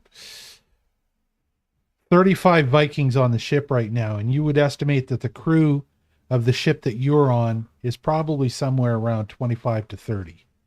So they've got a little bit more numbers than you. as far as the numbers on your ship versus the numbers on their ship. And there are at least 20 to 25 of them that are trying to get across to your ship. As you get very close, you see some of the ones that are further back on the ship literally jump off again and begin to skate towards the prow of your ship. But you have at the front of your ship some sailors prepared to repel, and everybody is armed with some type of spear or cutlass. As the two ships come together, there's a big whoomp as the two ships scrape alongside each other and are bound together, and both come to a stop, and they begin to actually rotate because of the amount of momentum they have. The momentum of the Viking ship coming toward you and the momentum of your ship makes the two of them bound together slowly rotate counterclockwise, spinning in the sky from the momentum that they still have. So as you're there, you start to see the sun slowly rotating as your ship that was facing north again, because it had turned 180 degrees to approach this one, you see your ship with the other ship bound to it begin to turn slightly west, slightly further west, slightly southwest, towards the south, and it begins to slowly rotate in the air along with the other ship. While this is happening, further away from you, almost like it's orbiting you because it's staying in one place while you rotate, is the downed and listing Viking longship that was abandoned. And it is still floating in the air, and it appears to have 2 or 3 warriors on it, but that's all. They are trying to fire some type of projectiles at your ship, but everything's falling short and they're not making it.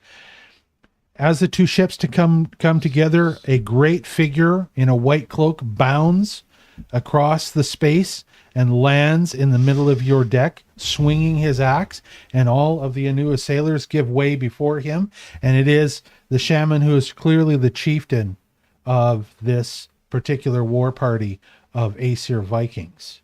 As he lands on the ship, another figure bounds from the upper deck onto the main deck, and it is Marduk. And you hear him laughing as you look over, and you see that Marduk's eyes are glowing golden, and he has got a golden sheen around his body, and he has got in his hand a great big hammer.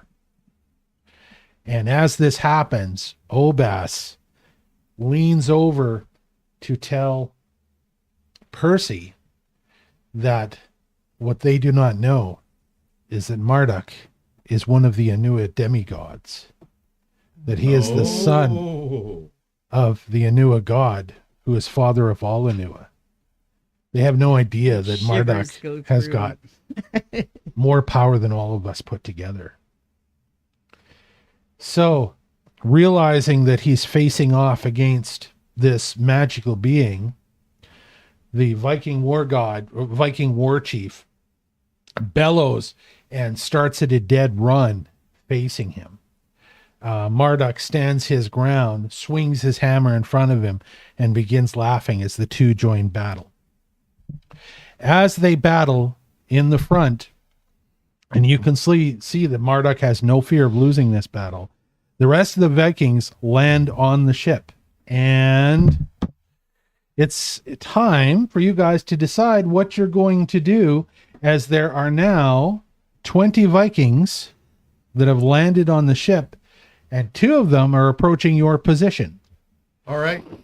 Now let's look at the map, boys and girls. Let's figure out where exactly you all are on the ship. I see that we've got Thaddeus at the front of the ship. I'm going to move the rest of you. Where do you want to be on the ship? You need to tell me. I'm going to go to the main ship to do this. And we'll just go to GM screen for this. Tell me, where do you guys want to be positioned on the ship? I am concealed underneath the cannon. So the gap between the cannon and the railing of the ship. Okay. But I'm small. I can fit in there. Okay, so Thaddeus comes up, and being the sneaky smart country doctor / rogue that he is, he goes right here and sneaks under this point right here. What about the rest of you? I need to position you so that I know what's going to happen with the attack here. Bear and I were like pacing back and forth where we were watching them grapple each other, trying to intimidate them by riding the wolf with my mini. Okay, so are you at the front of the ship? Wherever the grapples were extending from. I'm going to move in. Let's just let me see if I can get. Can I get one of you without getting? Oh, there we go. Escape will do it. There's Bear, and there's Josephine together. I'm just going to put you two side by side so that I've got you, and I know what to do. What about the rest of you? Where are you? Are you near the front of the ship, or are you going to go hide somewhere? Where are the rest of the people that have just landed on the ship? Like they're at the front with The us. people that have landed on the front of the ship. Marduk is now here in the center, and he is battling. I'm gonna go get a new guy for this guy. He is battling the war chief. I'm gonna update this guy for our next game. I'm gonna say this emergy trader is him, and I'm you know what? I'm gonna actually hold on. We're gonna get rid of him, and I'm going to take this guy and I'm going to make him large.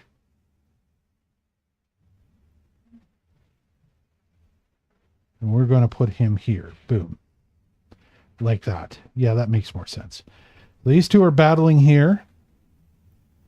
The rest of them that appear on the ship appear here and here and here. I'm going to update these tokens for the next game to finish them off. There's another one that appears here because they're getting to wherever they can. One of them even jumps onto the lightning cannon. There's another one there. There's another one there.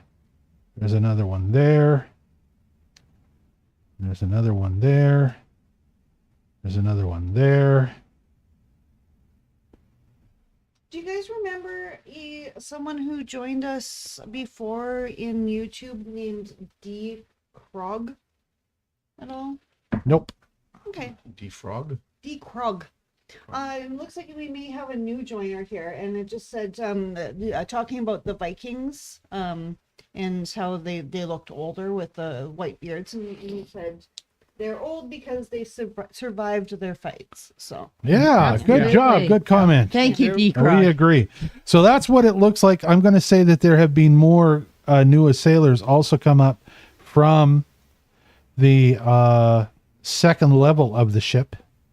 You don't know how many are down there right now, but this is basically the battle line.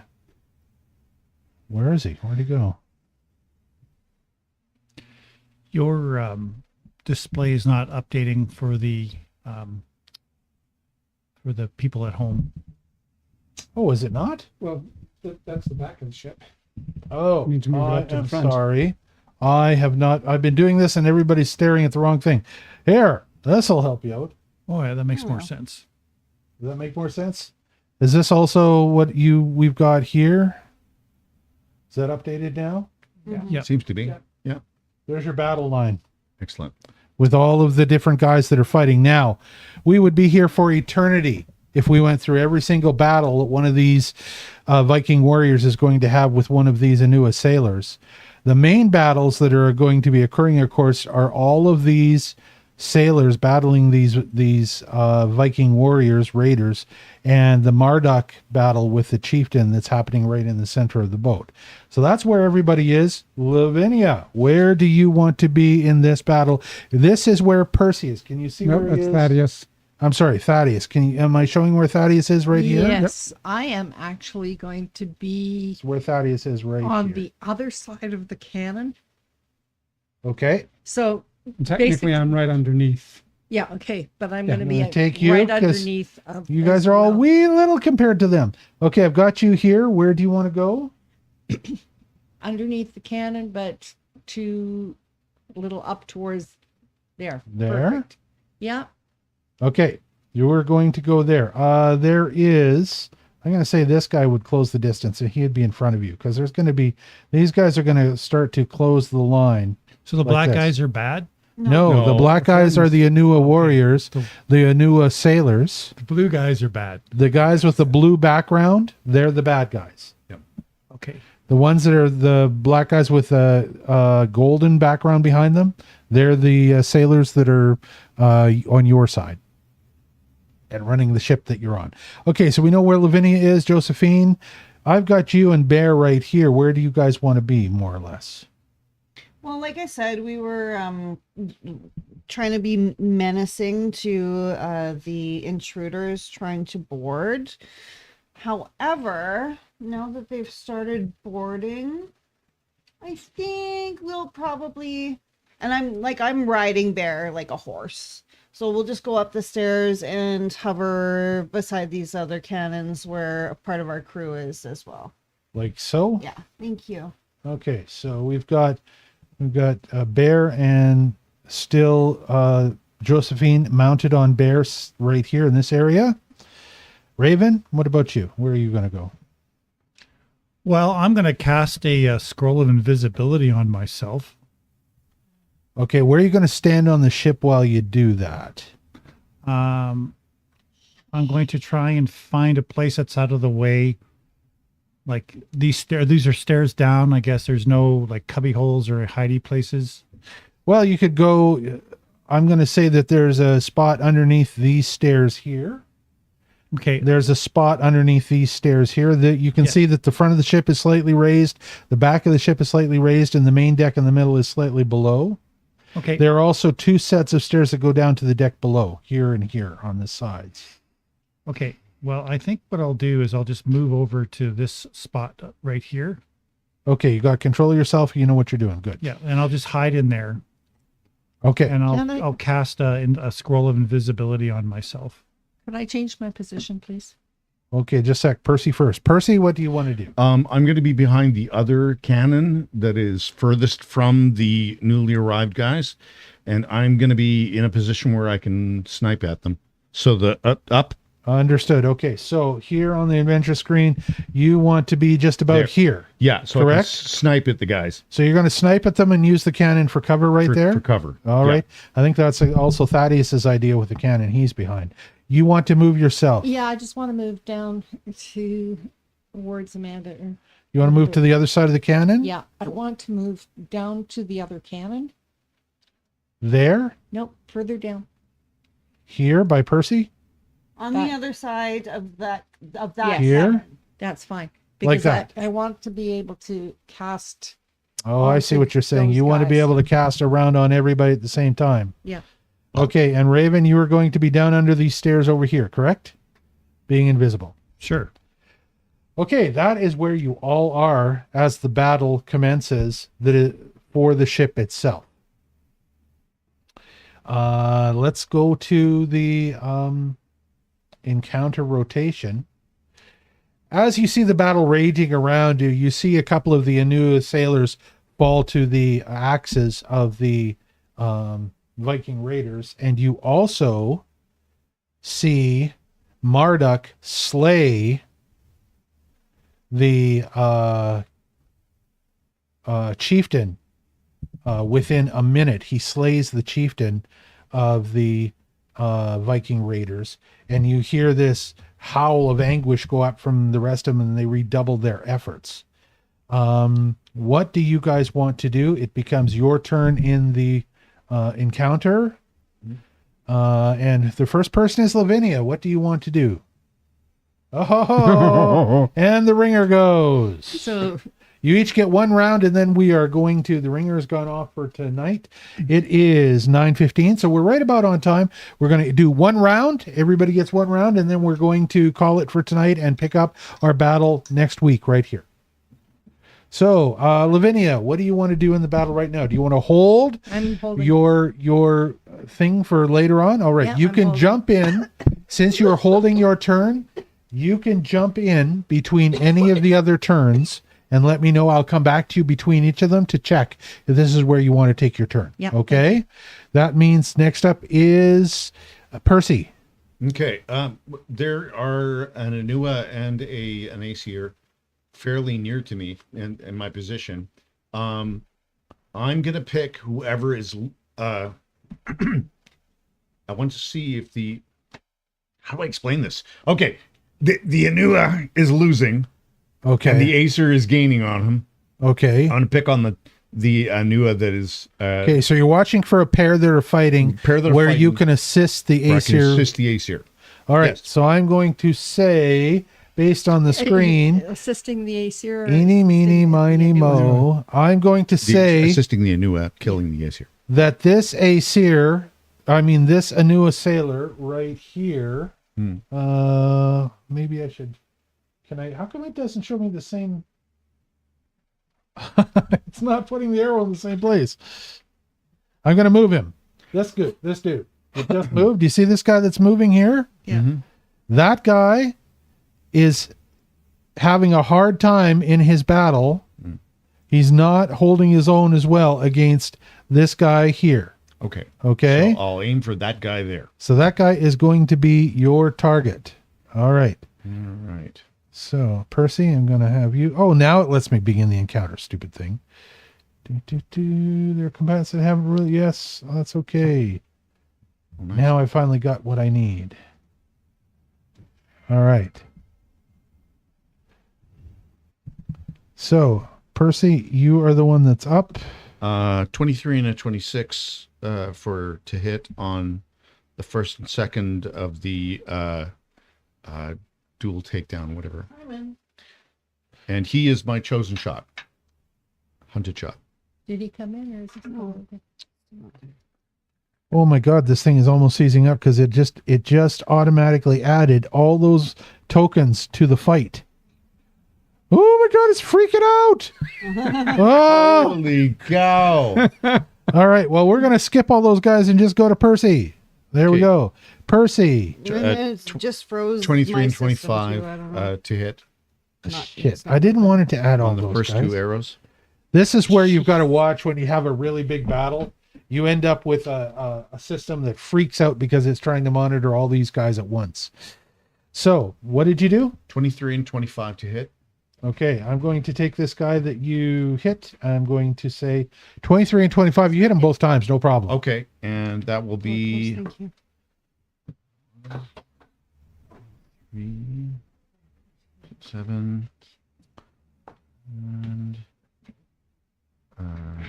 that's a 6, right? So 7 and 6 is 13. And 5 is 18. 18. So 18 points of damage. And 18 points of damage. You're going to take that off. That was my first 2, and next one is a. How's that work out? I think it's only a 14. No, wait, 22. To Hits. hit. Okay, and These guys have, in the screen that I'm looking at, they've got like huge armor classes, but I'm ignoring those. Because they're in a fight where they are not trying to defend themselves against you. They're defending themselves against somebody else. So they're flat-footed. Yes. So that's a minus They're 4 penalty. they're more than flat foot. Well, in this case, it's like a freaking minus 10 penalty right now. 6 points of damage. And my third shot, probably going to misses. Okay, so, yep. Okay. So, did you add the other? I took the 18 off. and the Any more? 6? Another 6? Yeah. Okay, I shall remove the Okay. 6. I'm ready to jump in and One. 47. Okay. All right, got it. Okay, so you are ready, Lavinia, to jump in now. All right, Yeah. Lavinia decides she's going to jump in. What would you like to do? I want to. How far away am I from this guy that's down at the bottom? You've got Anua, and then down in the corner there's an Aesir. Do you see where I'm talking about? Okay, so Anua. Do you mean this Aesir here? That one I'm moving back and forth? No, right above him, that's an Anua. Right above. Do you mean him this is guy here? that's an Anua, and beside him isn't that an Aesir? Other side of that guy. This cannon here? Okay. Go to your right. go So to you want the right. black dude? Just Do you want the Anua or the Aesir? I want the Aesir that's in between. This guy? No, kitty corner to him. This guy? Up one? Down one? Oh, got it. Okay, I can't tell whether that's an Aesir or whether it's part of the ship. Why don't you look on your own screen and bring the ship up on your own screen with all the guys? All right, I'm just gonna. Can I go to the Aesir? What do you directly want to across do? it? You just I tell, want- instead of telling me who you're talking, just tell me what you want to do. I want to go up to an Aesir and use my sheath, my sickle? sickle. Okay, well, I'm going to take you to the closest Aesir to use your sickle. How's that sound? Yeah, that- Because you cannot make the distance to any of the others from where you are. No. So I'm going to say you sneak in between these two right here. Yeah. All right. And you come up. Oh, sorry, I got the wrong guy here. You come up behind this one. And what do you do to him?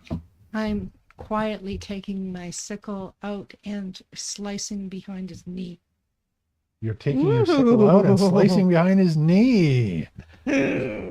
All right. Hamstringing. That made me like. I'm going to say that considering how big he is, there's no frickin' way you could miss. Well, yeah, it's like eye level with me, right? So I'm going to say having you don't have to roll to hit to hamstring him. You just have to roll for the damage. Yeah. And we're just going to say roll 2 d8s for the damage. Okay. All right. Am I D8s or D10s? Doesn't matter. Well, you are in this case 2 d8s. Now it's going to be Raven's turn next. Raven, what do you want to do while she rolls damage and we see what damage you apply to this guy? I'm going to bring out my wand of grasping grave. It's got a 60-foot range and a 20-foot burst. And I Okay. noticed that there's a cluster of the Aesir Vikings on the far left, straight in front of me, on the Okay, start so I'm on going the to say port that side. right in this, near this stairway here, but further down. Like these low- ones here. No, go to the back, more towards the back. There's a group, like drop about 3 inches. You're going So up. this guy that I'm moving. You're going up. No, yeah, those guys right there. Yeah. So, and above him is this guy. Yes, I have a 20-foot burst that I can hit. Okay. So as many as I can get with a 20-foot burst is what I wish to do. I am going to Well, target. That's what I'm thinking. I'm going to say we're going to go like this. I'm going to drag a burst. Hey, how come it's, sorry, I'm having an issue here. Okay. If I go to measurement and I go to, oh, I see. I had the wrong tool. Okay. I'm going to drag a 20-foot burst. And then you tell me where you want it to be. I'm going to say it's about that big. You tell me where you want it to be. Well, I don't want it to hit the two anew. So just so it's missing them, but catching as many of the others as I can. Yeah, that Look closer. You to the can railing. catch, I'm going to say you can catch all 3 of these guys, including the one below. At the bottom edge of that ring. Okay, so Does those that make 4. sense? So Yeah. those 4. Okay, I'll cast Grasping Grave. I'll move this guy.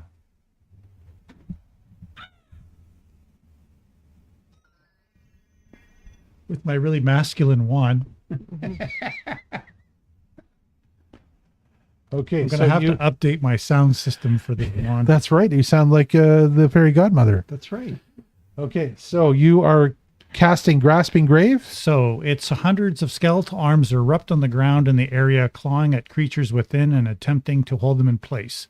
Skeletal arms deals 66 slashing damage. Each creature in the area must attempt a reflex save. So on a critical, they're unaffected. On a success, they take half damage. On a failure, they take full damage and minus 10-foot circumstance penalty for movement for 1 round. Okay, so from top to bottom, the numbers on these guys are 14 to 11, 11. As far as the basic reflex roll they rolled, do they add a bonus to that? Well, if they have reflex bonuses, then they would. I'm going to say that they each get like a 9 reflex bonus. A 9? Yeah. Okay. So the first one's 23, the next one's like 11, and the other two are 20 and 20. Okay, well, my spell casting DC is 22. So it hits them all. Excellent. And I'm going to say probably it crits the second from the top one. Okay, well, let's see what we got. Not a particularly good roll. It's 10, 15, 19 damage. And that does, each of them is 19 damage? Yeah, and twice on the crit. So that's 20 points off, plus 1. And 38 on the crit.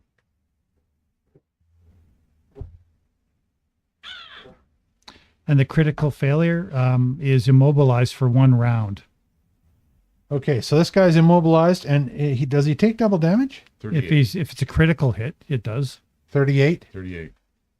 Well, add another 20, so that's basically 40 points of damage. And the others take a minus 10-foot penalty to moving for 1 round, which is probably Okay, not relevant, but I got it. Okay, and I've got it all done. What else do you want to do?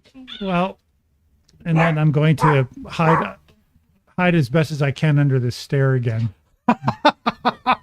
Didn't you blow your invisibility spell to do this? When you did I something did, like that, yes. then you're- Okay, all right. So you're going to sneak back under the stairs. Do you want my damage? Your damage? Yeah. Yes. What do you it want was- for your damage? It was 9 points of damage. Okay, I'm taking the 9 points off the guy that you just talked about, Lavinia. Thank you. And I'm going back to my Hiding hole. hidey hole again. Can you tell me, is there any visible effect to the damage I encountered with these guys that I cast? Like, do they look hurt at all? They look shocked, and yes, they're all hurt. I mean, these guys have got huge hit point pools, right? But I've taken that damage off of all of them, and I mean, you're hitting all of them for at least 10% of their lives usually. Okay. All right. 2 more people to go, and that is Thaddeus and then Josephine, and then we'll wrap it up. Thaddeus, what do you think? Okay. I might as well use my pearl hilt fillet knives. And the guy just forward of the one Lavinia was against. Okay. So I'm going to say that the guy that you're talking about is probably this guy. I'm moving him back and Yes. forth now. Yeah. You want to sneak over there? Yeah, because I'm under the You're cannon. going to go under the There's a cannon. You're gap. going to come around through. Are you throwing or are you staying away? Throwing. Oh, you're I'm throwing. throwing, yeah. Okay. All right. Okay. You're going to throw from where you were. No, past throw the- from the other side of the cannon. Okay. Crawl underneath. All right. You got line of sight Yes. from there. You're going to throw to hit him from there. Yes. Did that guy even notice that I had slashed his behind his leg? Oh, I'm going to roll to see if he falls prone from it. And he does. Okay, so the guy that you hit is now prone. And as he falls prone, there's an Anua right on him who's going to badly damage him in the next round. Very badly damage him. So I've got a effect I can give him here. Oh my god, I got to zoom in so far for this.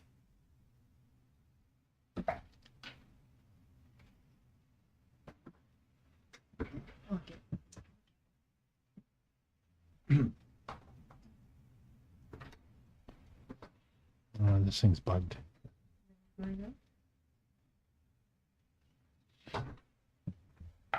My screen is frozen up. It doesn't handle everything. So what did you do? I rolled 25. Hits? Okay. There's 3.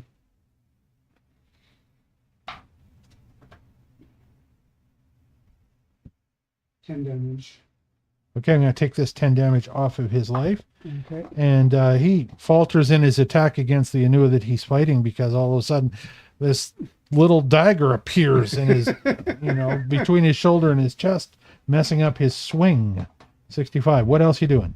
I'm taking another swing. Okay. Trying to throw another one. And that is. Come on in, do the math. And he has a Another bleed damage 25. on him now. Yeah. That was 25 again. Hits again. Okay. And